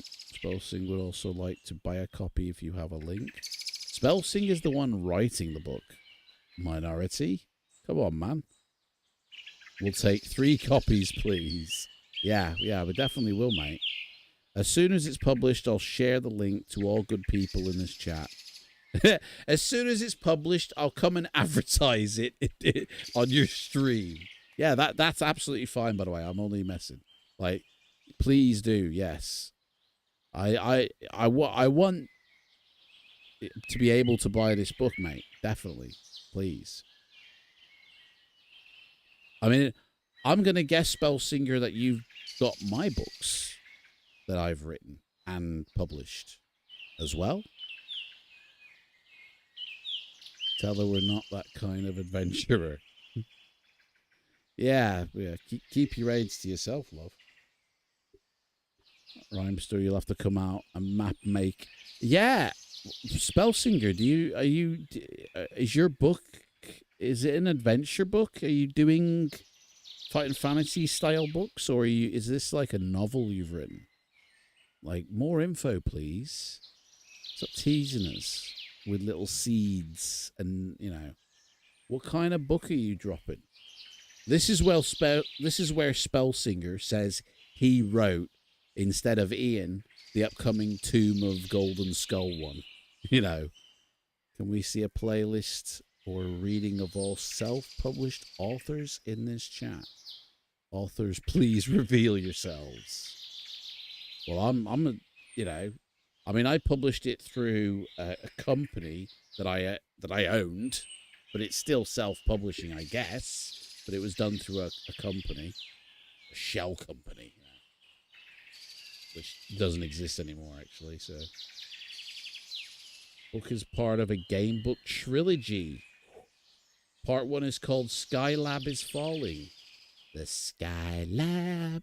You get Adele to do the music for that, mate. The Skylab, where the wind falls. It's called The Life of Spelling. Spellsing. The Trilogy of the Spellsinger. Illustrated by Life of Pi. Adele over Brian May, Adam, really? Well, yeah, because Brian May didn't write a song called Skyfall. Adele did.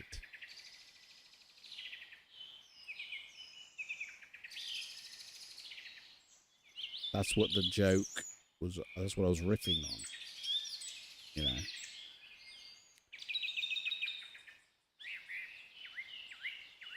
Yeah, I can't wait, mate. Spellsinger, what is the ETA on this book? Have you got I'm going to be getting it out in the next, is there a date? We the Kings have a banger called Skyway Avenue. Never heard of We the Kings or Skyway Avenue. 2 weeks? 2 weeks? Mate, you must have the artwork then already done. Mate, send me a picture on Discord or Messenger. I want to see what it looks like. I will advertise and whore you out on this channel. You know that. In 2 weeks' time, on the next Fighting Fantasy stream, time that well, haven't you? We will be checking out Spellsinger's book. I tell you that now. Travis Clark is the lead singer of We the King. I've never heard of these people. I don't know. Get him to do a promo with you, Spells. Yeah. 2 weeks, mate. Wow. That's cannot wait, mate. Cannot wait. Are you going to do a review on your channel of your own book? Just before Fighting Fantasy Fest 2. Spellsinger, you need to get loads of copies of your books and take them to Fighting Fantasy Fest. Sign them all. tenner each. Boom, boom, boom, boom, boom. Honestly. Is that why you're going? Yeah, man, that's all these fests are for, man. Is for authors to get in there and sign and promote themselves. That's the whole point of a Comic-Con as well. You think it's done for the fans? No, it's done for all the businesses so they can make money and promote the brand. That's all these things are for. Ian and Steve, co-authors. Probably won't review my own book. Might be, yeah, exactly. That now I know Spellsinger has got his head on straight, because that would be weird if you did a review of your own book. Like, advertising it, yes, fine, but reviewing your own written stuff is like, I'll write my own reviews. Like, do you know what I mean? Weird. So, well done, Spellsinger. You passed that one. Not that I had you on like a test or anything, but Adam reviewed his own. I've never reviewed my own books. I don't even advertise my own books, let alone review them. You love those videos, so I am biased. I'll review you both. Still getting this channel set up. Okay. The minority is her story, sorry. Yeah. Well, mate, honestly, Spellsinger as well, if you want to have, like... You're on Discord, aren't you, Spellsinger? I think you are. We could do, like, a little chat, you know, to help promote. Yeah? When it comes out, I'll have you on as, like... I don't want to say a guest or anything like that, but we can have a chat and you can tell us a bit more about why and, you know, are you up for that? If so, privately message on Discord or something to set that up. I could review, Adam, I could review tomorrow. Spellsinger, I need more time. Well, yeah, but the book needs to be released to do reviews. So I'll do a video, mate, on it. I'll do your review, you know what I mean? I still need to do one for bloody Legion of Necromancer. Still haven't, I don't think, or did I? I might have done. I can't remember. Oh, no, I need to check. Did I forget to do that or not?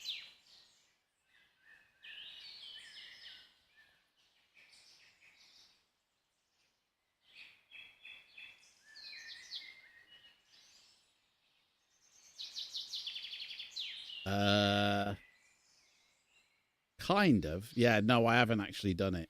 I've done a preview playthrough, and I've done a chat with the creators, but I actually haven't done the spotlight.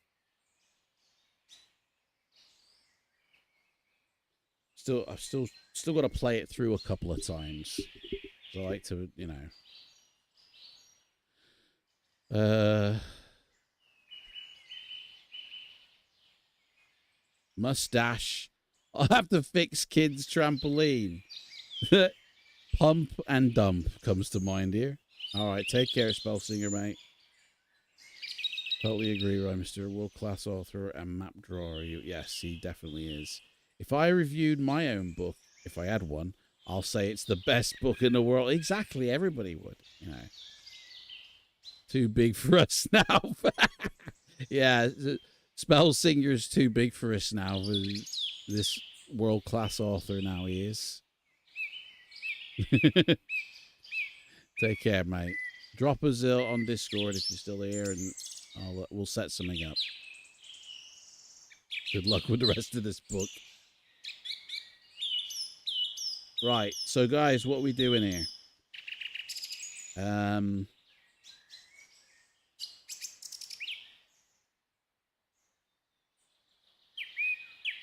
Oh, I've got to read. That's what it is. We're with the chick in the hut. She comes across the spellbook page and drops your pack. My book, she cries. The missing page. Why did you not tell me you had my missing spell? What the hell is she talking about? She scurries off into the kitchen and returns with a cup of liquid, which she pours into your mouth. This antidote... Hang on, what? Have I... Hang on. Oh, no, that's a different paragraph. I've started to read. Sorry. I am waiting for you guys to give me an answer. Are you aligned with the magical or physical arts? Will you ask her for help with your spells or your abilities at sword play? That's what we're waiting for. Sorry.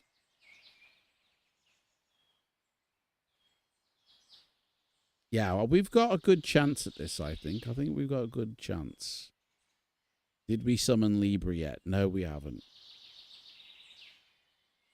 And Libra would be no good for this, you know. We haven't got a disease. I mean, increase all your stats if you want, but we're really only 2 away from our top stamina anyway, so it would be kind of pointless to waste that. Page 400 was the right page. Huh? Not on page 400, mate. I like our chances too. Yeah. Stats update. Okay, so skill is 9, stamina is 16, and luck is 8. I don't do usually stat updates because you guys should be tracking all this shit, but that's fine. We'll do that. That's okay. Do you know what? I will say this. I have considered having it on screen so you can see it all the time. And I did used to do that. But I actually prefer, like, you guys to take notes as well, playing along, and then shouldn't need it on screen, you know, like spoon feeding you the stuff. Yeah. I much prefer if you guys made notes and, you know, played along. Like, that's what this is. Because otherwise, I feel like I'm spoon feeding you the stuff. And that I don't like that. Drink water. Okay.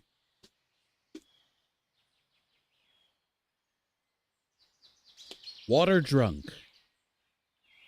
Or a screen break. Couldn't sit still for this long.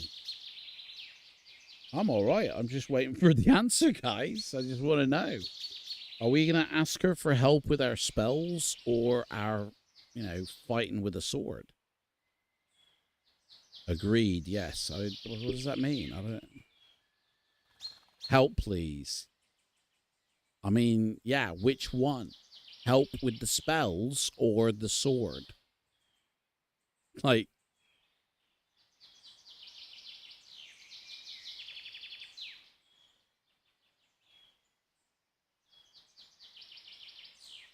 We will whip out our sword and feed it to her, and she will help with our spells. Spells, okay. We're going to help. Give us some help with our spells, love. You know, we've got a big, fat book of spells.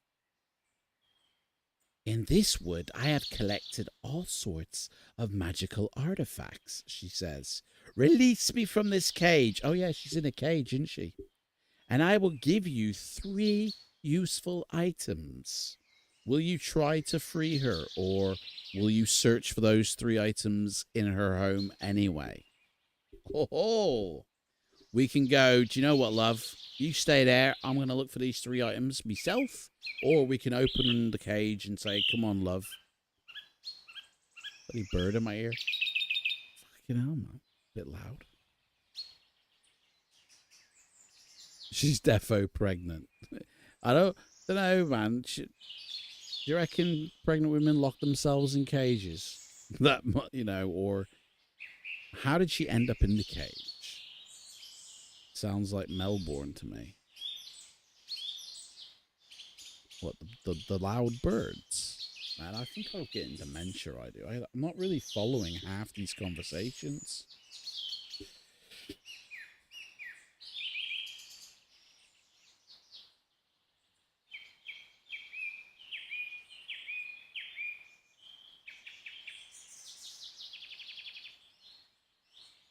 Right, so, yeah, are we going to let her out of this cage, or are we just going to ransack her house looking for him ourselves?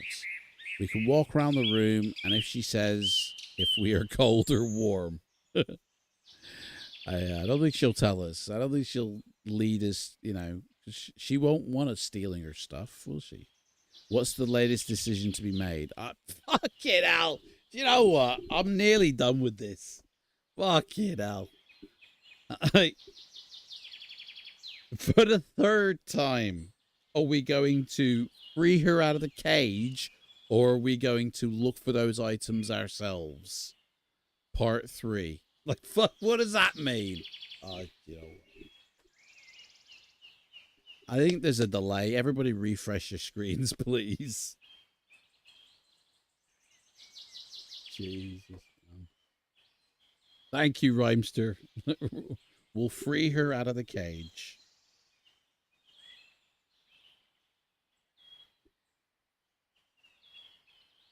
The cage door is locked. Do you have a key with you? You may try using it on the door by subtract. So we do have a key, which is supposed to open a door in car. So we can try this key if you want. Let me know. Or we can use magic to open the door. So do you want to use key or a magic? Use the key. All right. Whip out your magic stick and free the woman. Right, so the key, it says subtract 10. I've got a number for this key. So, which makes it 1. Okay. So, nope, it doesn't work. So the key is no good. We still have the key, but it doesn't work. So now you can try a spell. Or you can just try and break the lock. Do you want to use as magic, or do you want to try and break the lock? You choose, Adam. It's not me, man. Libra, everybody. Libra would be no good because Libra, again, only either removes disease or cures your disease, raises all your stats up to top. Right? Or get you out of a battle. That's all she does. Okay? So, is that a legit, hang on, WAL, a legit request there for the spell? Tim, is that legit? Use DOP, DOP. DOP is one of the spells to use. So, we will use that spell. Man, Right. Deduct 2 points of stamina for using the spell. I think I'm beginning to see now why. Right. You cast the spell at the lock. It begins to hum quietly. Her lock is humming. And little clicks indicate that the tumblers are moving. Eventually, it swings apart and you may open her cage. The woman thanks you. Oh. She will now reward you for your help. Would you like a magical item, or would you like something to aid you in combat? Or Raz if we have wax, but you never told me if we have wax. We don't have any wax, so that's no good. No stress. I don't know. It depends on what this girl's going to give us. Could be. We need spelling. I'll repeat. Stamina is 14. So, Tim, just forget. We don't have any wax or potions or meals. We have 8 pieces of gold, though.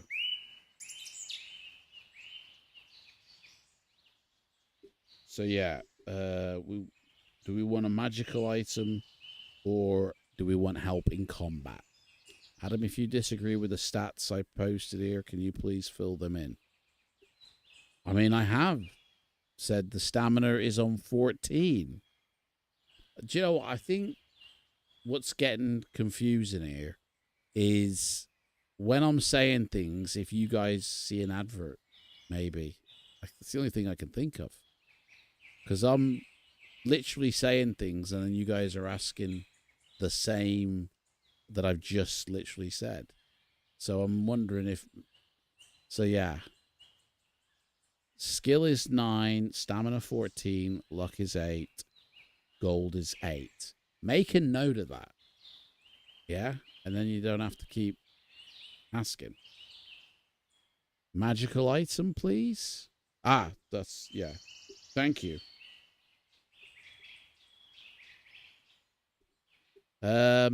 She hands you a small box. Which I don't have a small box. There you go, yeah. She hands you a small box. Little tub of dice. She hands you a small box. Opening the box, you find it contains a miniature vial of glue, a pair of strange-looking nose plugs, and 4 small pebbles.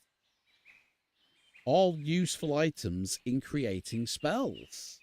So, I guess we'll just, you know, maybe just slow down or do a part 3 since it's gone midday. What? Slow down?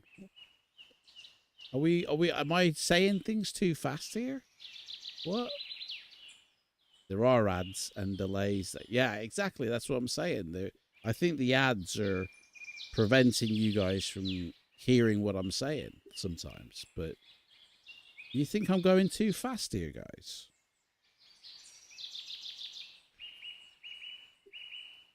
Right. Vial of glue.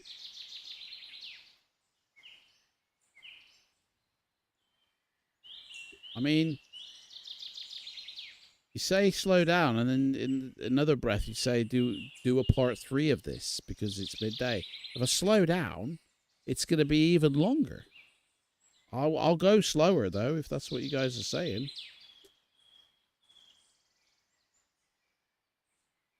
Nose plugs, that's in the bag, and 4 small pebbles.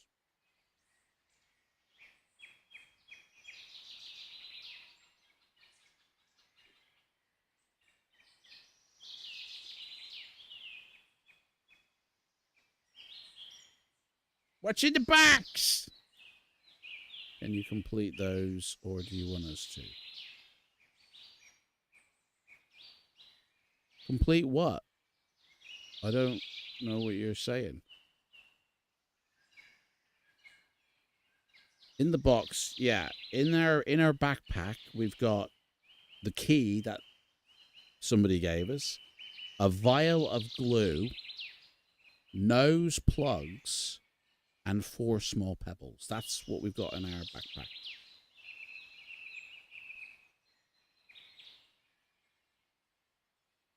So that's what's in the box. We put it in our backpack.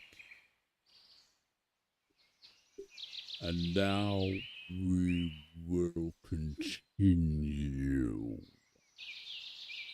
What do we have and not have? What don't we have? I mean, that list is very long. Things we don't have. Like, I literally have just read out, though, what we have in our backpack. Adam, it would really help if you posted the stats. Okay, so I'll say it again. Skill is 9. Stamina is 14. And luck is 8. We have 8 gold pieces and no meals. What spells do we have? That's for you to know in the spell book. Trampoline's been fixed. How we doing, mate? It's ever since you left Spellsinger. There's no blame. I'm not blaming here. But when you left, everything seems to be going a bit batshit crazy. Like, I'm getting the same question asked me over and over again, and I've been told that I'm doing this too fast, so I need to slow down. And somebody recommended that we stop and do another part 3 of this in 2 weeks' time. Like, it's all seeming a bit loopy now. Like, obviously with adverts and stuff like that, people might not hear what I've said. So I'll try again. See if he reads it now. I literally have just gone through what those question marks are. I'll do it all again for like the 5th time. Skill is 9. Stamina 14. Luck is 8. Gold is 8. No meals. And in our backpack, we have a key that somebody gave us, a vial of glue, nose plugs, and 4 small pebbles.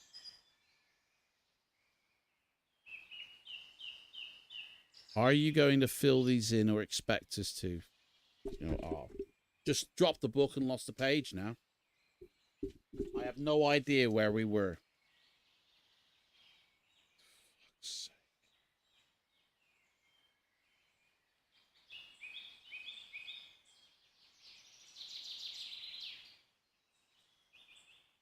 I'm going to have to go through this one by one now, because I did not notice the page number. So...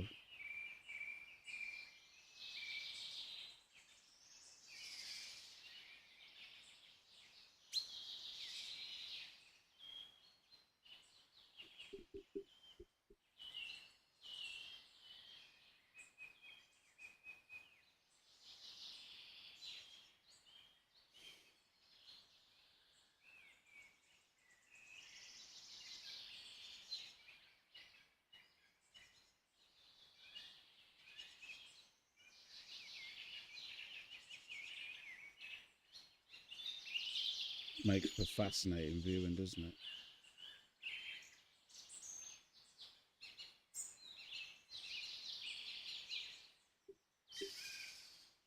And with all the conversation that's been happening in the last 10 minutes, I'm not even sure if I know what the hell was being said, like in the book, to even know where we're up to now.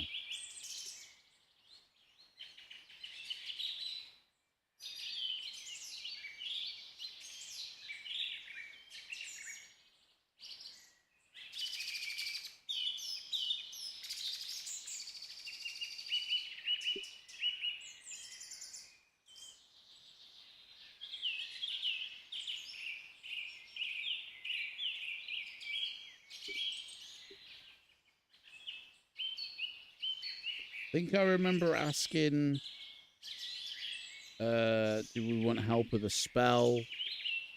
And then or being a warrior, and obviously we said spell, and she gave us those items.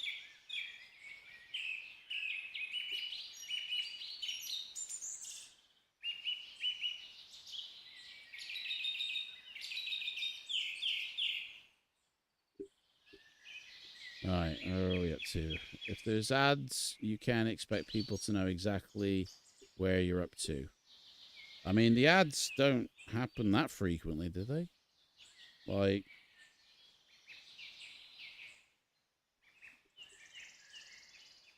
And the ads only happen for like, what, a minute? Less than a minute? I'm not expecting anything from anybody, to be honest. You know, it's a bit tacky, that is. Like, isn't it? Page 400. No, we weren't on 400. Definitely not. I'll dip out. Didn't mean to cause this much stress. I don't even know who was saying what back then, by the way, so I guess take care, Tim. See ya.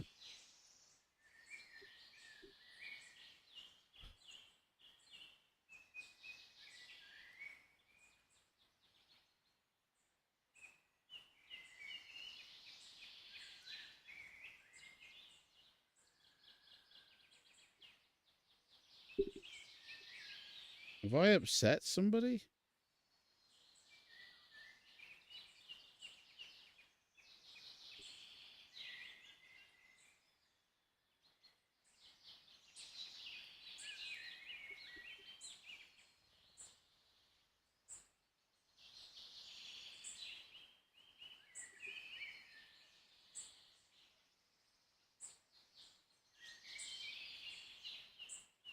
Right, here we go. Spells.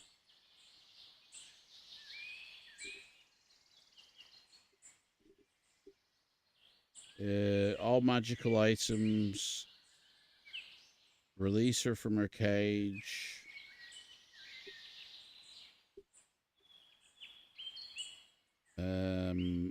We did a spell on it, didn't we? What was this DOP somebody mentioned?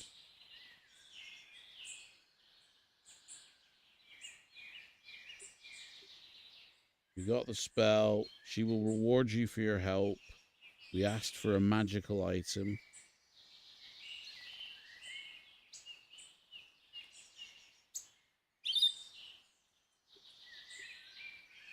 She hands you a box full of shit.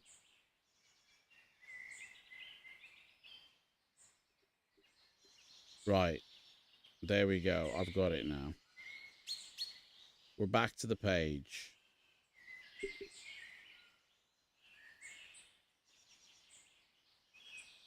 Be right back.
Feel a bit dizzy.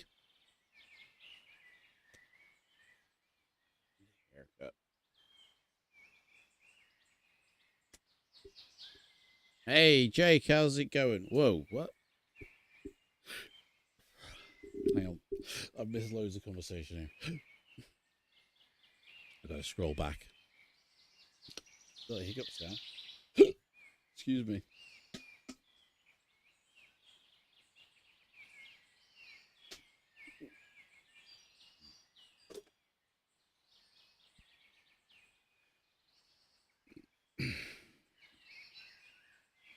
Right. Has anybody seen the movie Odyssey? I do want to see the Odyssey. I do want to go see that. I haven't seen it yet. I will see it in the cinema because it is the film that you need to see in the cinema. Definitely want to see that. Elrose hasn't seen it. Rhymester hasn't seen it. I'd love to, but don't know where pregnancy-friendly viewings near. Well, every cinema's pregnancy-friendly, really, Elrose. Any cravings? So many cravings. The weirdest things you could imagine. Tell us your cravings, please, Elrose. Pickled ginger from sushi. Ooh. Although I can't eat the actual sushi. That is mad. Cadbury cream eggs. Wanting to dip everything in Nutella. And then Jake seems to be having a heart attack on his keyboard for some reason. Jake, mate, all you're typing is random letters and words. Don't understand any of that, mate. He's looking for the bird in his house, forgetting about the sound effects. Yeah, something weird's happening with Jake there. So let's continue.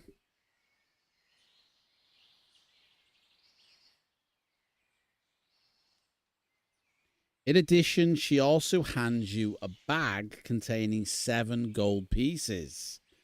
Wow. So we now have 15 gold pieces. 15 gold pieces. We got 15 gold pieces. 15 gold pieces is what we've got. Then she chuckles to herself. You turn to leave the house quickly, but she stops you with a hand on your shoulder. But Alania does not give up her prized possessions without a fight. You turn around to see her casting a spell of some sort over a chair. The chair begins to crack and creak, moving violently in front of you. It forms itself into a wooden golem, which now advances towards you. Will you fight the creature? Or you can cast a spell. So, do you want to fight with your sword, or do you want to cast a spell? Update on stats.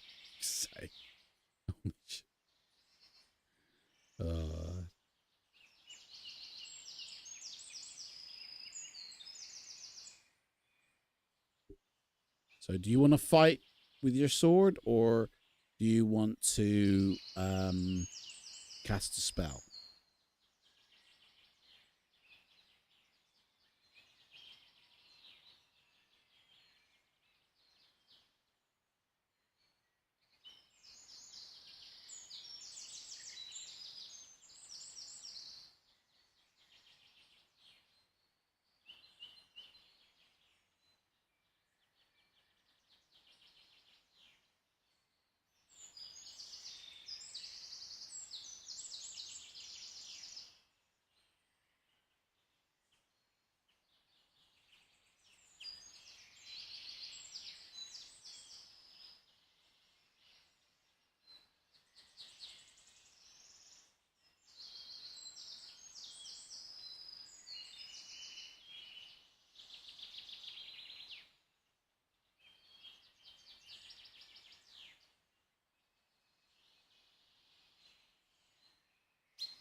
Just paying off the Melbourne billboard companies. Elrose is saying spell. So, okay, everybody pick. Hannah, hey, welcome in. It's me and Monmar. Hey, so, yeah, welcome in. So, Elrose is saying cast a spell. So, everybody choose a spell.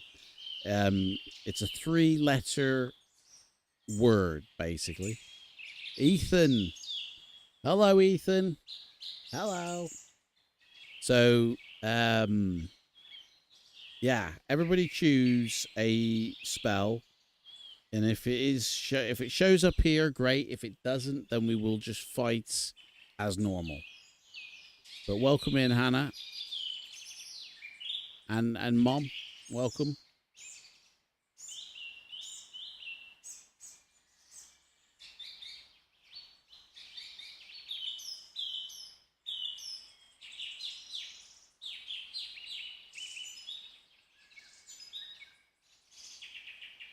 So we're for those who just joined, we're doing this book, The Shumanti Hills, which is a set of 4 books.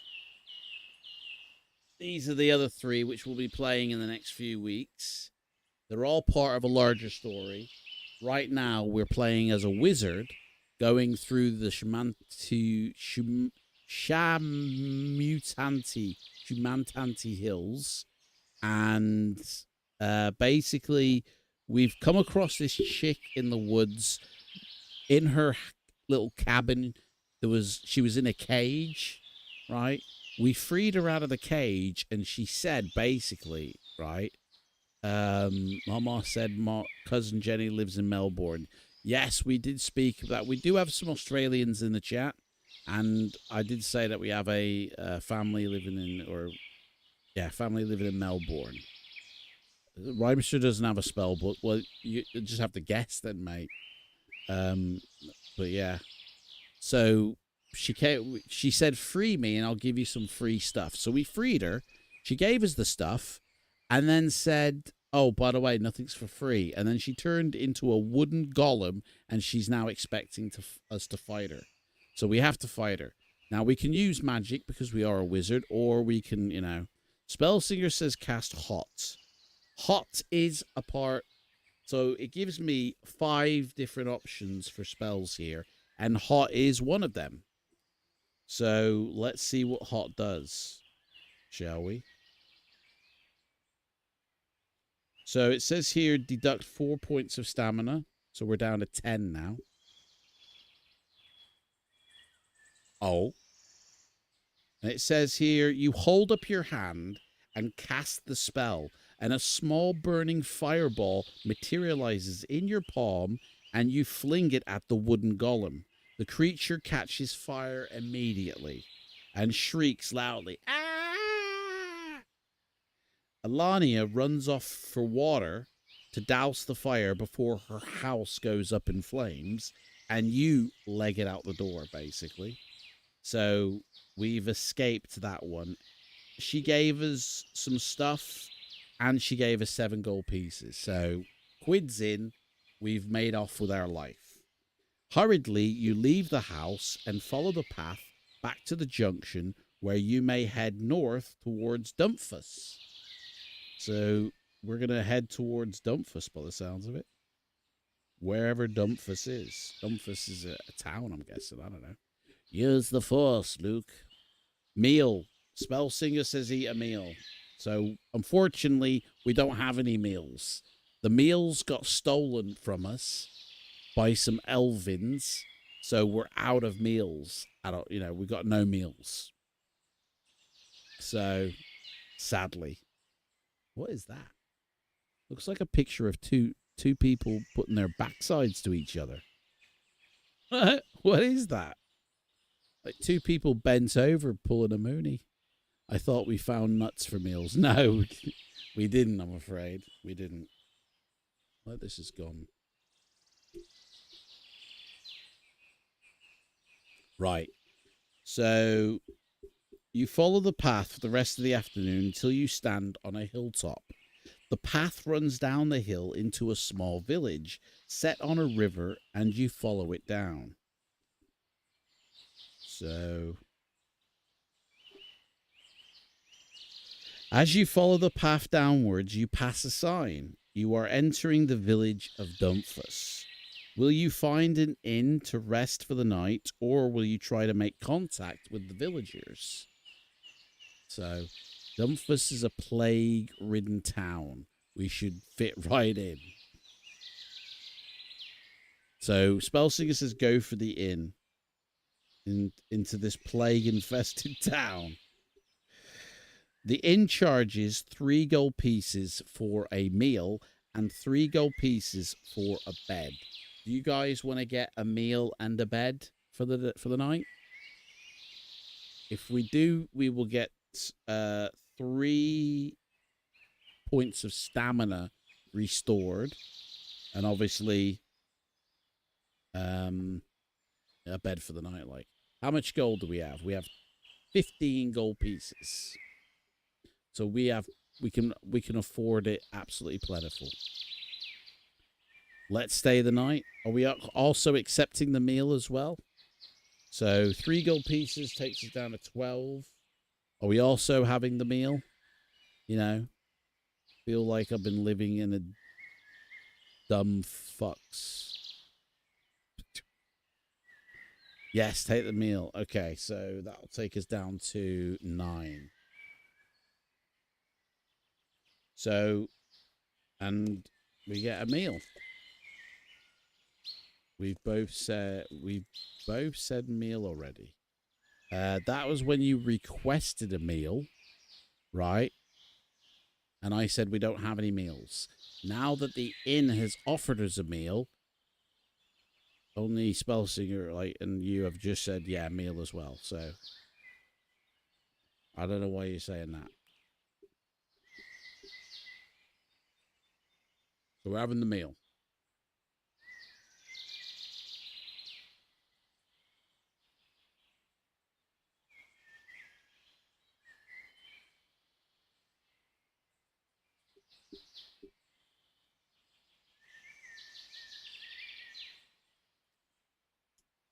So we paid the piper for the meal. You wish to stay for a night at the inn? Yes, please. The meal we had was piping hot, lovely jubbly. You pay the money and settle down for the night. You also may add 2 points of stamina. Oh, we need to add 3. Hang on.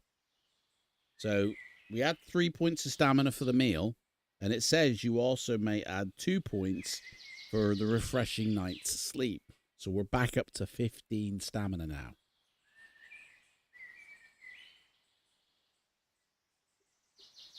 How are those cookies going down? Oh, yeah. Jaffa cakes. We're having Jaffa cakes for our meals today. So we've had a nice... So we're inside the... we're inside the inn.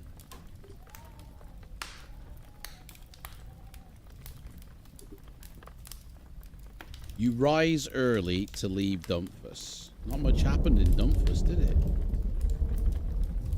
Dumfus was pretty much of a, boring place, really, isn't it? You may leave the village from one of 2 different paths. One will wind up into the hills. The other will take a more downhill route into a wood.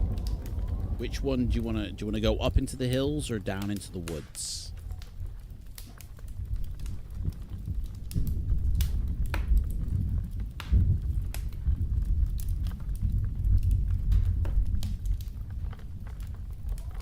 That is good. Doofus is not a place to linger. Let's get down into the woods. Let's get down into the woods, yeah? Down into the woods. Where,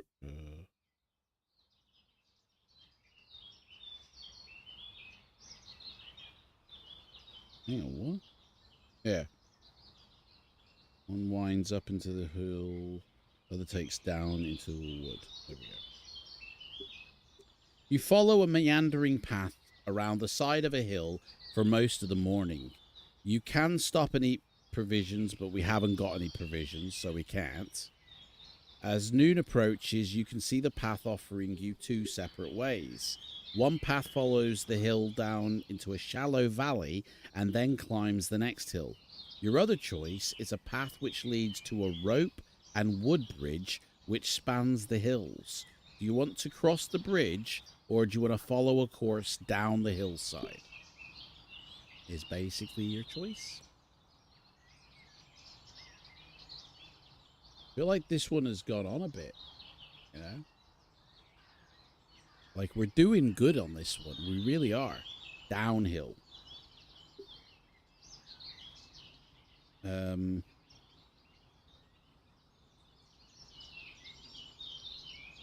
Follow a course down the hillside. We might finish this today. The path drops sharply downhill into the valley and then up the other side. The going is very tiring and you must lose 2 stamina points. Damn.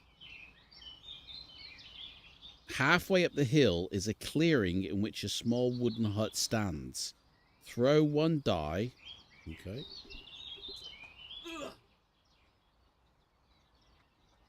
We rolled a 5. What does that mean? Throw 1 die and then turn to this page if after you've done so.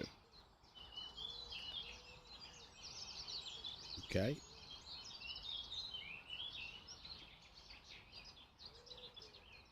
A troll guard uses this hut as his sentry post. He patrols the area for 10 minutes and then sits in his hut for 20. Throughout the day, he does this, and with a little luck, you will pass him by during one of his 20-minute rests. We rolled a 5. So this is what's happened. What?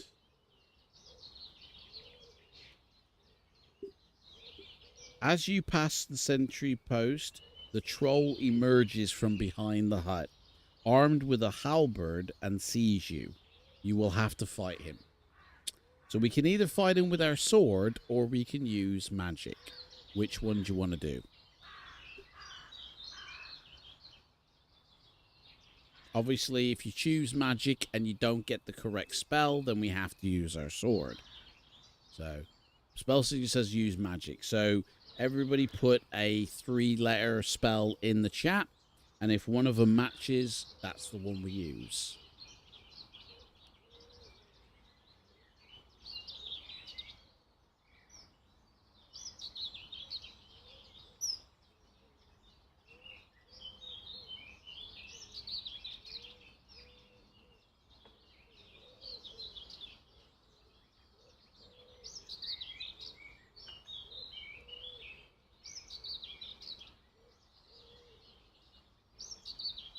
D-U-M. S-E-X. Well, D-U-M is a spell that is offered, so that is the one we will use.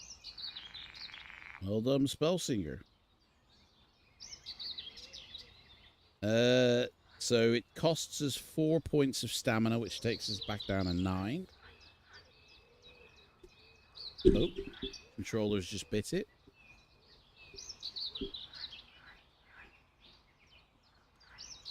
I don't know why that just suddenly fell off. A bit weird. You cast the spell, and the creature looks confused. It steps forward and kicks the staff of the halberd, knocking it out of its hands. Cursing, it picks up the weapon back up, merely to drop it again. You may seize your chance and attack it. While under the effect of the spell, the troll has a skill of 4 and a stamina of 7. We have to fight it now. The spell will last for 4 attack rounds, and then it will wear off. Before each attack round, once we've done 4 of them, although I don't think we will need it, then we have to roll a die to continue. So there's rules to this fight. Right, so we're the little dice. The troll is the big dice. It has a skill of 4. Our skill is 9. Here we go. So we rolled a 3. But the troll has to deduct from its roll 5. And it rolled an 8. So it actually rolled a 3 as well. So that's 1 attack round and nobody lost or won.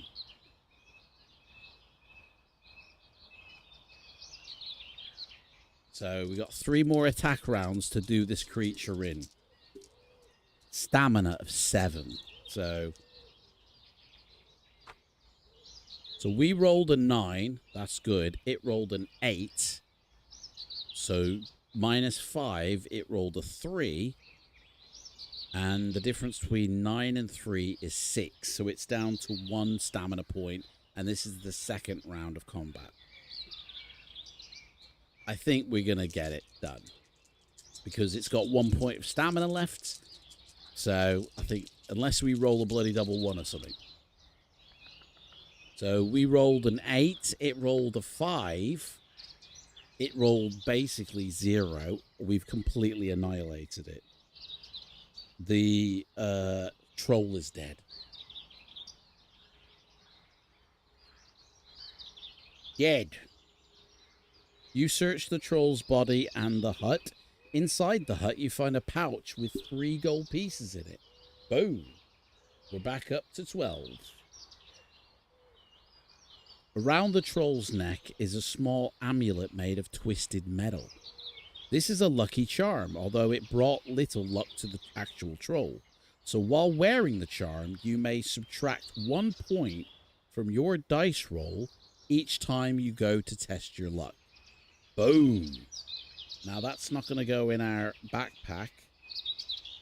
That's something we wear around our neck. So anytime we have to test our luck, we deduct the dice roll by 1 point. So, cool. Come on, car. Catching. Yeah, we're on 12 gold pieces now. That's correct. So, yeah, that was a bit of luck, I feel. That will really, if we have to test our luck, that will really be lucky for us. And obviously, everything we own in this book does go over to the next book that we do in 2 weeks' time. And so do our stats, but they do reset. So you continue up the hill. The climb is steep, but by mid-afternoon, you have reached the top of the hill. All right. Continuing over the hill, you travel down a gentle slope for the rest of the afternoon. So just freewheeling down the hill. Some way down the hill, you stop for a rest. Let's see what I'm doing here.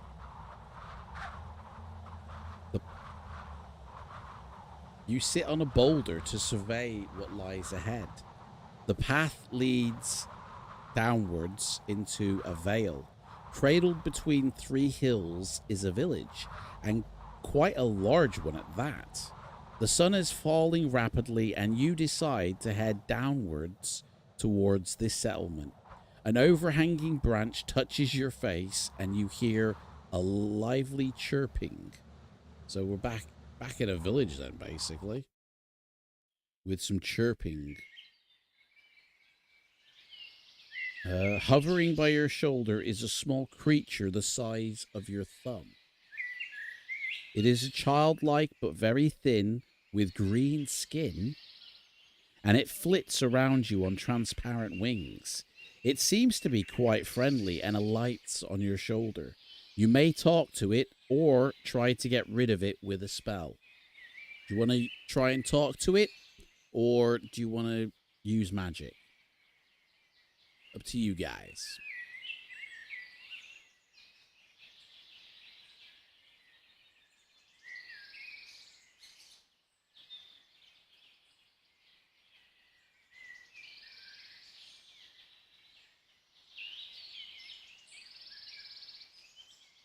Unlimited use.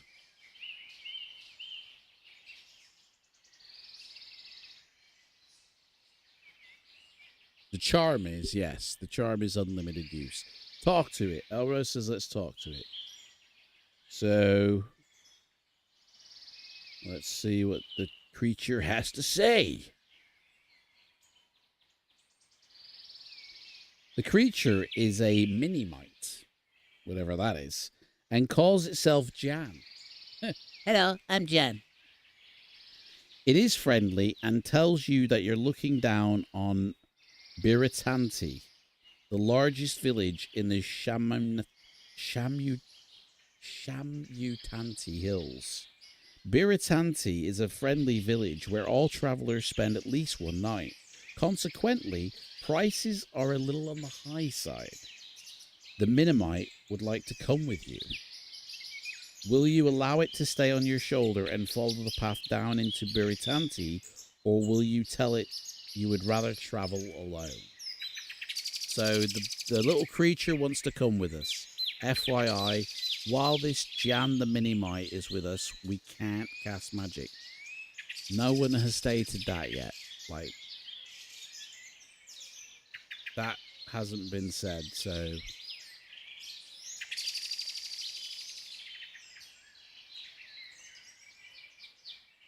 Is that a spoiler, Spellsinger? Is that like... Is that what you're saying? It's gonna happen if we do?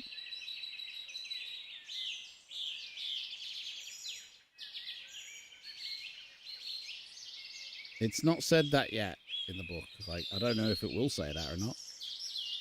So we'll just have to wait and see, I guess. But it's in the backpack for dinner later. I mean, a Minimite who calls itself Jan, I don't think it's going to be something we can put in our backpack for dinner. It's like a creature of some sort. I don't even know what it is. The creature is a Minimite. I don't know what a Minimite is. It's the size of our thumb, though, isn't it? It's a little creature. It's like Tinkerbell. Basically Tinkerbell, isn't it? I think it's unavoidable, and we won't find this out until we try to cast. I mean, that's you know, that's up to you, mate. We'll see, but so are we going to allow this creature to stay on our shoulder, or we're going to say we want to travel alone? I don't know why this creature wants to come with us. Bit of a Klingon, but whatever. Maybe it's a rep for the village and it tries to get punters to go down into the village, you know. Yeah, let's see what happens without. Okay, so, yeah, do one Minimite. We're going alone. I'm a lone wolf. We don't have Klingons. You say, I'm sure you would. And she says, I'm sure you would. Chuckles the little creature. But I will come anyway. You try to swat it away, but is much too quick for you. Faced with no alternative, you continue down the hill with Jan, who has hitched a ride on your shoulder. We haven't got a choice, guys. Jan, the annoying ferret, is on us. But we got no choice. See what happens if we say, go it alone. Yeah, nothing happens. Like, still with us. There seems to be a good deal of merriment in this village. It is the festival of the young, whispers Jan. Once a year, the children are allowed the freedom of the village. It is time of great fun and pranks. A number of children sit in the street ahead, drinking ale. A little too much, it seems. And the kids are laughing loudly. Ahead, a young boy holds an old woman over his knee and is spanking her. What kind of book is this, man? A group of boys is fighting outside a hut with a sign which reads, Glad Dragon's Tavern. A group of girls is standing at a side post pointing to the crystal waterfall, tripping up their elders as they pass and giggling to each other. Would you like to avoid this festival and make for the inn, or would you like to visit the tavern, or would you like to head for the crystal waterfall, or you could leave town straight away? So, are we carrying an axe? No, we've only got a sword. So we can head for the tavern. We can head for the tavern. We can join the festival. Oh, sorry, avoid the festival. Hang on. It's so weird the way. We can go to the inn. We can go to the tavern. We can head for the crystal waterfall. Or we can just leave town, basically. Tavern. Let's go to the tavern.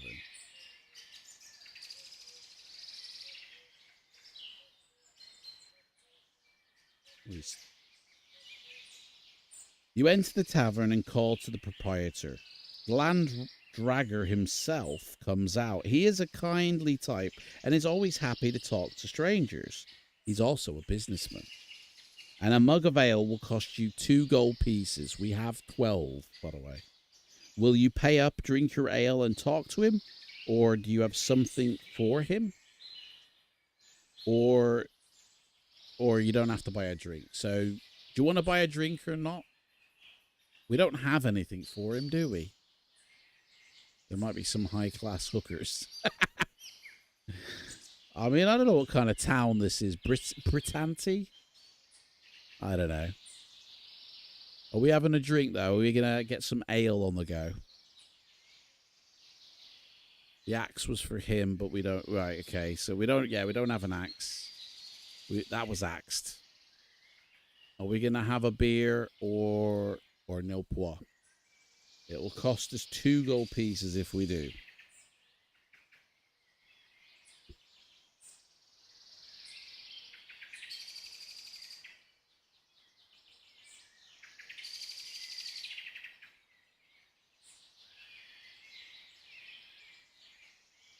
Meyer beer.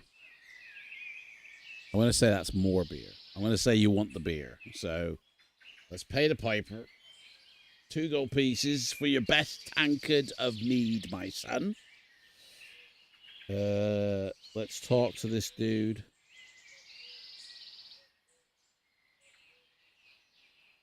You chat for some time. When you tell him you are headed for Car, he tells you that you will have to pass through Torrepani and that you will find it a different place as the Svins that live there seem to be in a permanent state of depression these days. Now, Torrepani, you have a day's travel to Car, and the going is easy down the hills. You can add 2 stamina points for the ale. Thank you very much. So we're on 11. And 1 luck point, which, well, we haven't lost any luck points, so we can't add it. Jan the Minimite has been sipping at your ale and is now quite drunk herself. You try to creep off. You can either try to go to the inn now or leave the village, but you can't lose the little creature. Beer me up. So, are we going to go to the inn? Or, I mean, tavern and inn, what is, like, the difference here? Like, they're both the same type of place, aren't they? Show the bartender the size of our wang. Thump. Yeah. What does that get us? So, yeah, do we want to go to the inn or do we want to leave the village?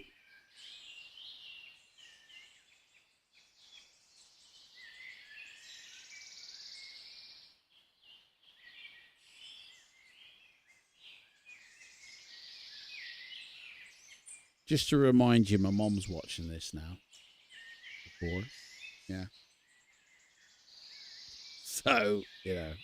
Are we doing for gold? We have 10 gold pieces.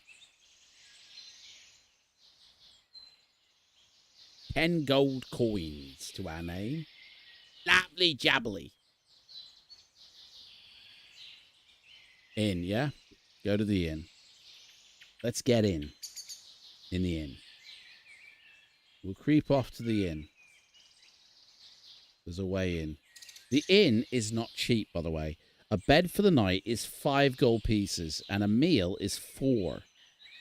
I would say our stamina is 11, by the way. So, do you want to eat a meal here? 4 gold pieces it will cost us. Would you like to eat the meal that is being offered? Meal and sleep. Okay, so that's going to be a total of 9 gold pieces, leaving us with 1 gold piece. It says here, for the meal, you will only get 2 stamina points. I don't know what kind of bullshit that is, but that's what it says. So we're up to 13 on that, and we get to a meal. So, Jaffa cake. Done.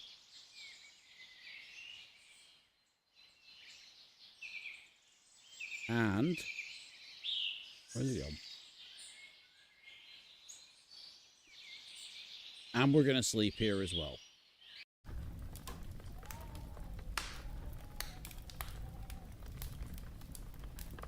The noise, because of the festival, does eventually subside as darkness spreads over the village. That Jaffa never stood a chance. You have a good night's sleep, by the way. You dream of sugar plums and fairies. There. And dancing girls. Add 3 stamina points for your good sleep. We're up to 16 stamina now. Beautiful! So, yeah.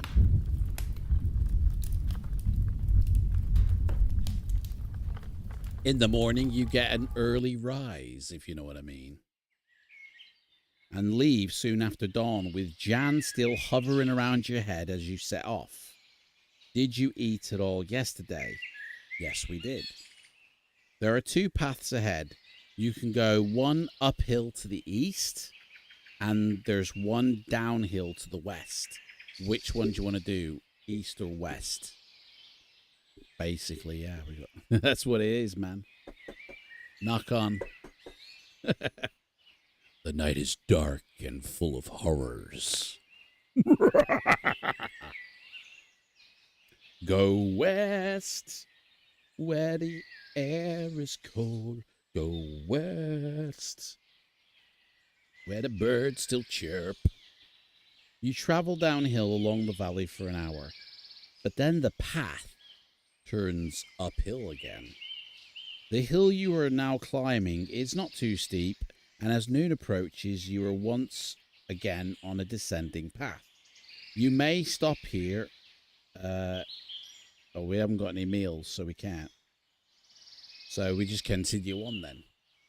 Further along the path in the afternoon, Jan, who has been chattering incessantly to you, warns you to stop. You are being watched. As you are now in a wood, you proceed cautiously.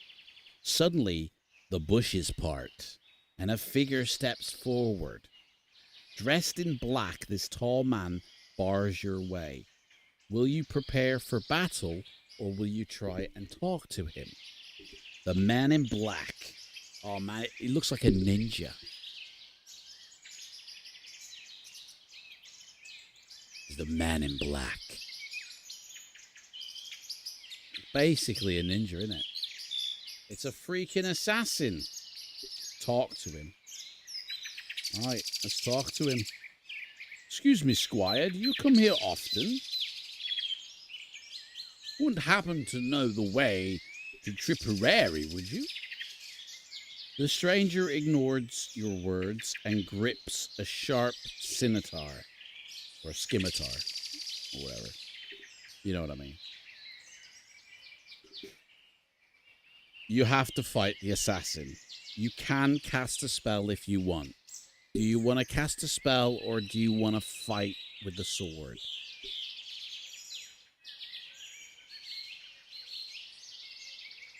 That's our butthole. Ask him if he cares to see our wang. Mate, what is this, man? My mom shows up and Spellsinger's whipping his wang out all the time. What's going on?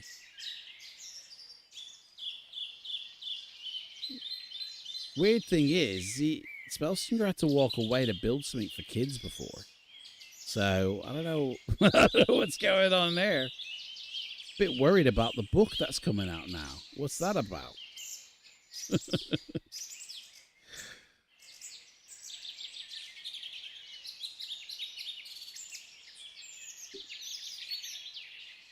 So we're using magic. How strong is he? Well, we'll find that out when we fight him.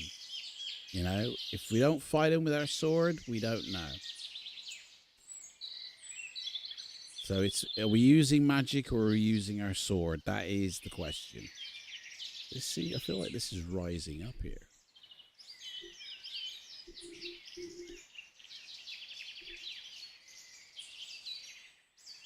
I don't know. So cast mug. I'm guessing Spellsinger wants to use magic, and he knows that that mug does appear in this list. Spellsinger. Okay, we're using magic then. Spellsinger's took it upon himself to cast and make the decision. We're casting a spell. Let's see if this pays off. Is it a children's book you wrote? Got it. Oh. Deduct 5 stamina points for this. This must be one hell of a spell. You cast a spell and wait for something to happen, but nothing happens.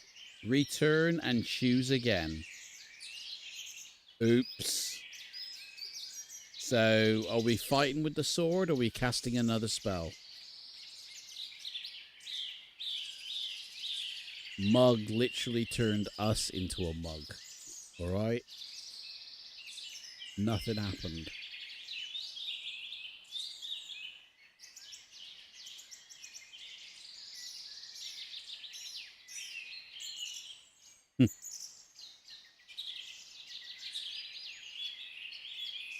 Die spell? I'm sorry, DIE is not in this list, I'm afraid, so it's a sword fight.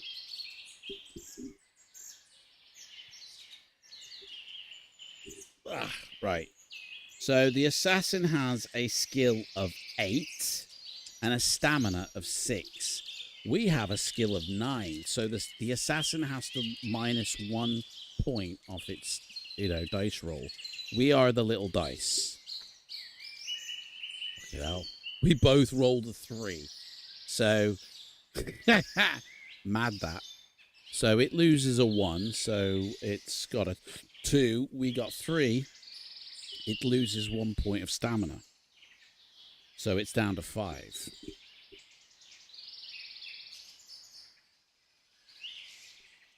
Sword in one, arm wang in the other.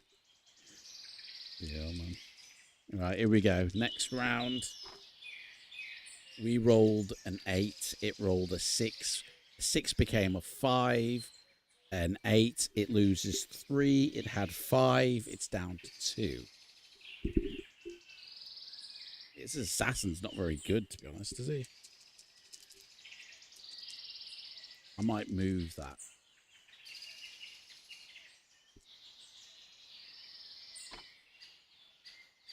So we both rolled a 6, so it's lost 1 again. So it's down to 1 stamina point. Hang on a second here. This is doing my head in, mate. Let me get this sorted here.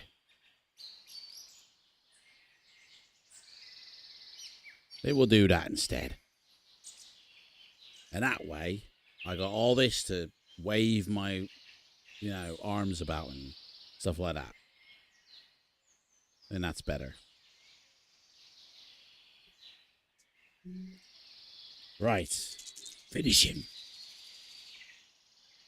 We rolled a 6. We both rolled a... It don't matter. He's dead. We just barely killed this dude, by the way. Just barely.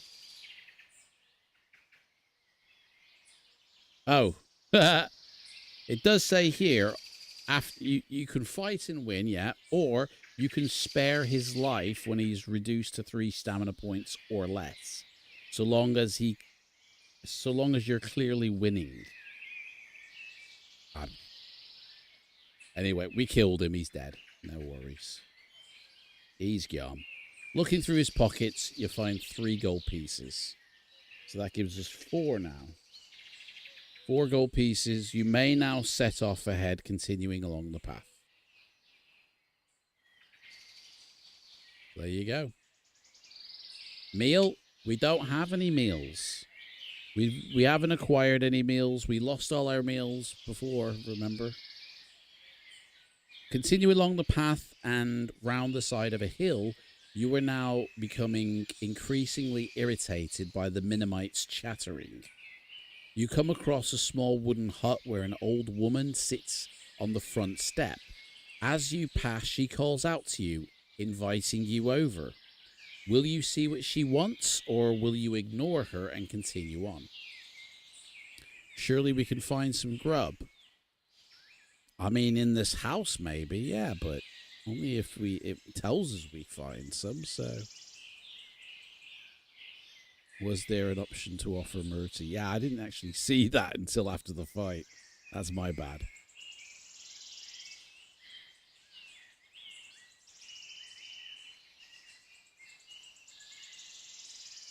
She wants a quickie. Let's stop and see what she can offer.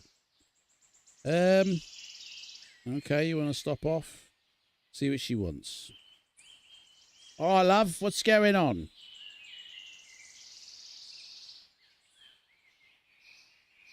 Oh, my God. The old woman invites you into her house and bids you to sit down. She is lonely on her own in the woods and appreciates the company of others. Offers you a drink. She shuffles off into the kitchen, so we're in her little house now, you know. She shuffles off into the kitchen and returns with 2 large cups of tea. And 1 tiny one.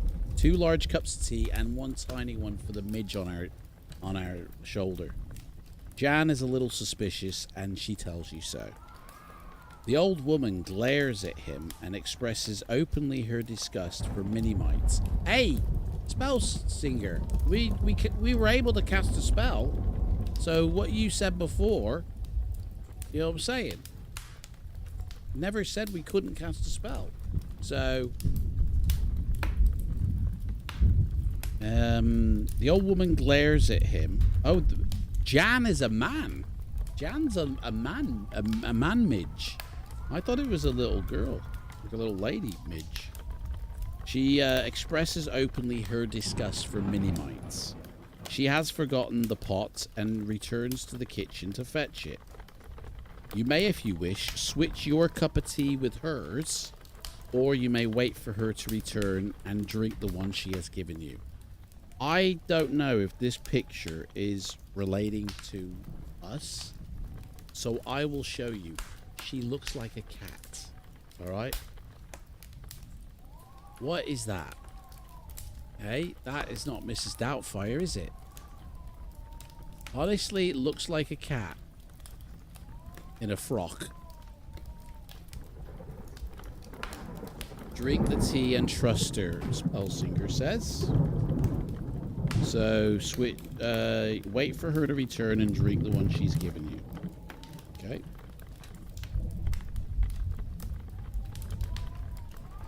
The tea is very refreshing, and you may add 1 stamina point.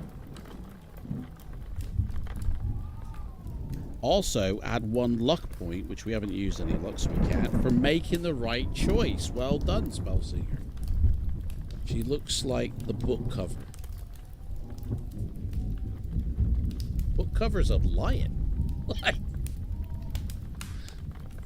what book cover are you looking at there? What is this badabbing? Badabbing. That's the 3rd time you've said badabbing, Spellsinger. Wait, I don't understand what you mean there. You notice that the woman is cursing and her actions are becoming slower. She creeps slowly off into the kitchen and you see her gulping down another drink. Then she comes back and questions you about her journey. I think she's got a coke addiction here. She's off bloody doing lines in the kitchen. She is particularly interested in knowing whether you came across an old man. Do you have a page from a spell book? No, we don't. I mean, we've got a spell book, but we weren't given a page to a spell book. So, she asked you whether you've got any magical items on you. You are naturally a little suspicious and avoid the issue. Eventually, she allows you to leave and continue on your journey. What was this? Thanks for the cup of tea, love. See ya. Like, that's it, man. We have a long wang. Any good to you? What is this, man? The Spellsinger's got a wang obsession going on here. Special delivery. Would anyone like 1 spell book? I think the old lady would. Ravenous. Right, it's now... So we're out and about again, guys, on the plains or the hills of the Shumantanti Hills.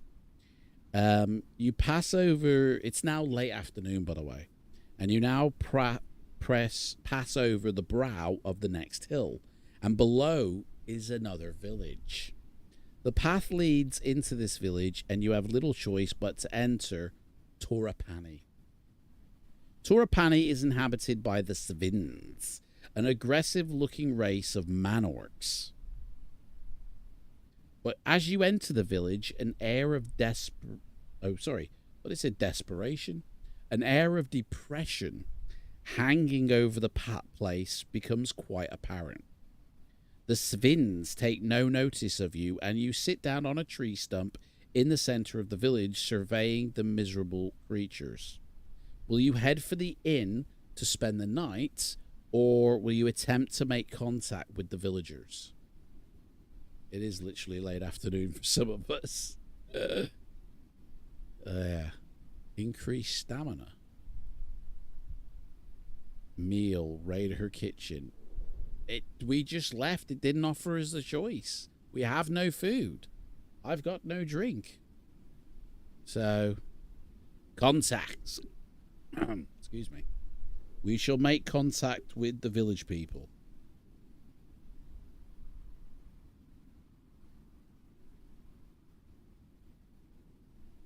You approach a group of Svins, deep in conversation, and take a seat with them.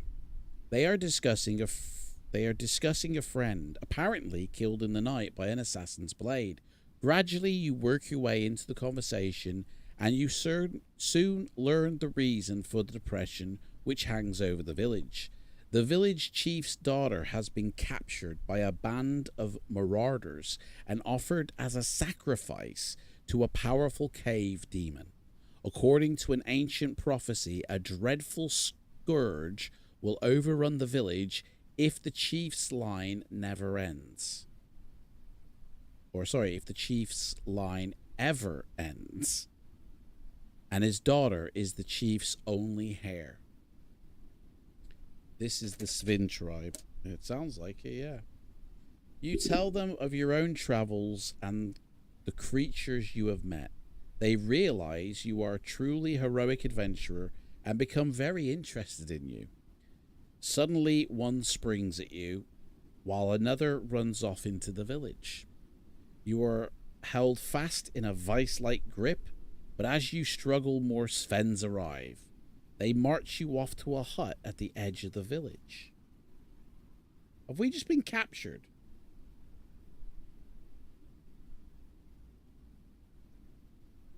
You are held in a vice-like grip. I mean, if they see us as a hero, why are they grabbing us in a vice-like grip? But as you struggle, more Svens arrive, and then they march you off to a hut. This does not sound good. We should rescue the chief's daughter from her virginity. God. I don't get this, man. 1 minute they're telling us we're a hero, and then they're gagging us and bloody shoving us in a hut. Like...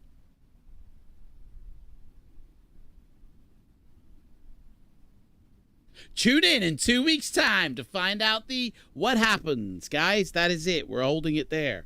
I'm making an executive decision. We will find out in 2 weeks what happens. I'm dying for a wee, and this has gone on too long. So, yeah, the Svens has put us in a hut, and in 2 weeks' time, we will find out what the hell that is all about in the Shumantanti Hills. What do you think of that?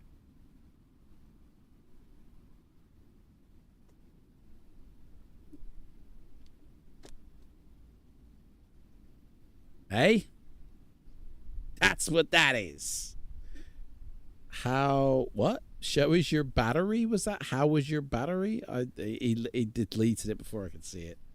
9th of August, is that what it is in 2 weeks' time? It is. Guys, that'll be after my birthday. The 9th of August, guys. I will put in the comments of this video when the next one is, because my OBS software doesn't like me scheduling the streams anymore. I don't know why. So anyway, guys, thank you all for showing up. I really do appreciate it. And join in 2 weeks' time for, hopefully, I mean, part 3. We've never done a part 3, I think. But anyway, hopefully the penultimate, the ultimate, sorry, ending of this book, hopefully in 2 weeks' time, where we will hopefully finish the book. Let's do the old usual 3-minute out. So thank you so much for joining. I love you all. I appreciate every single one of you. See you in 2 weeks' time. But don't worry, because we are still having a little chat and chin wag right now. So it's all good. Big love. Yeah, big love to everyone. Adam ain't even reading anymore. Hey? When you streaming the next? Literally within the next 30 minutes, mate. I'll be going live again for members only, to continue what we started last Sunday. Take care, Spellsinger, mate. Catch you all the next one.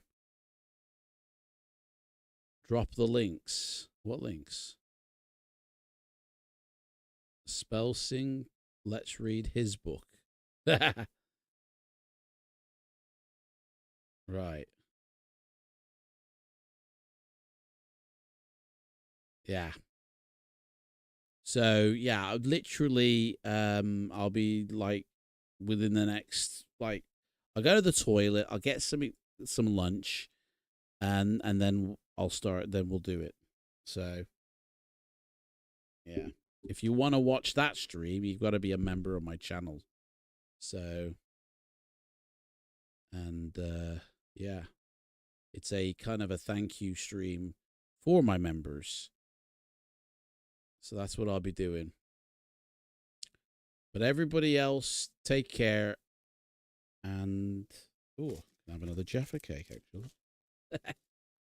Actually, I'm going to save the rest of these Jaffa cakes for the next stream. I mean, I will eat them and just buy more. But, you know, we will continue having Jaffa cakes next time. Because, you know.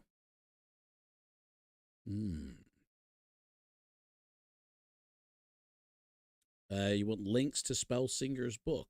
Yeah. When he sends me a link, I will drop it in the comments of, or during a live stream, or in the comments of one of my books, right? I really do need a wee, so I don't think I can wait 30 seconds. Guys, take care. I'll see you next time.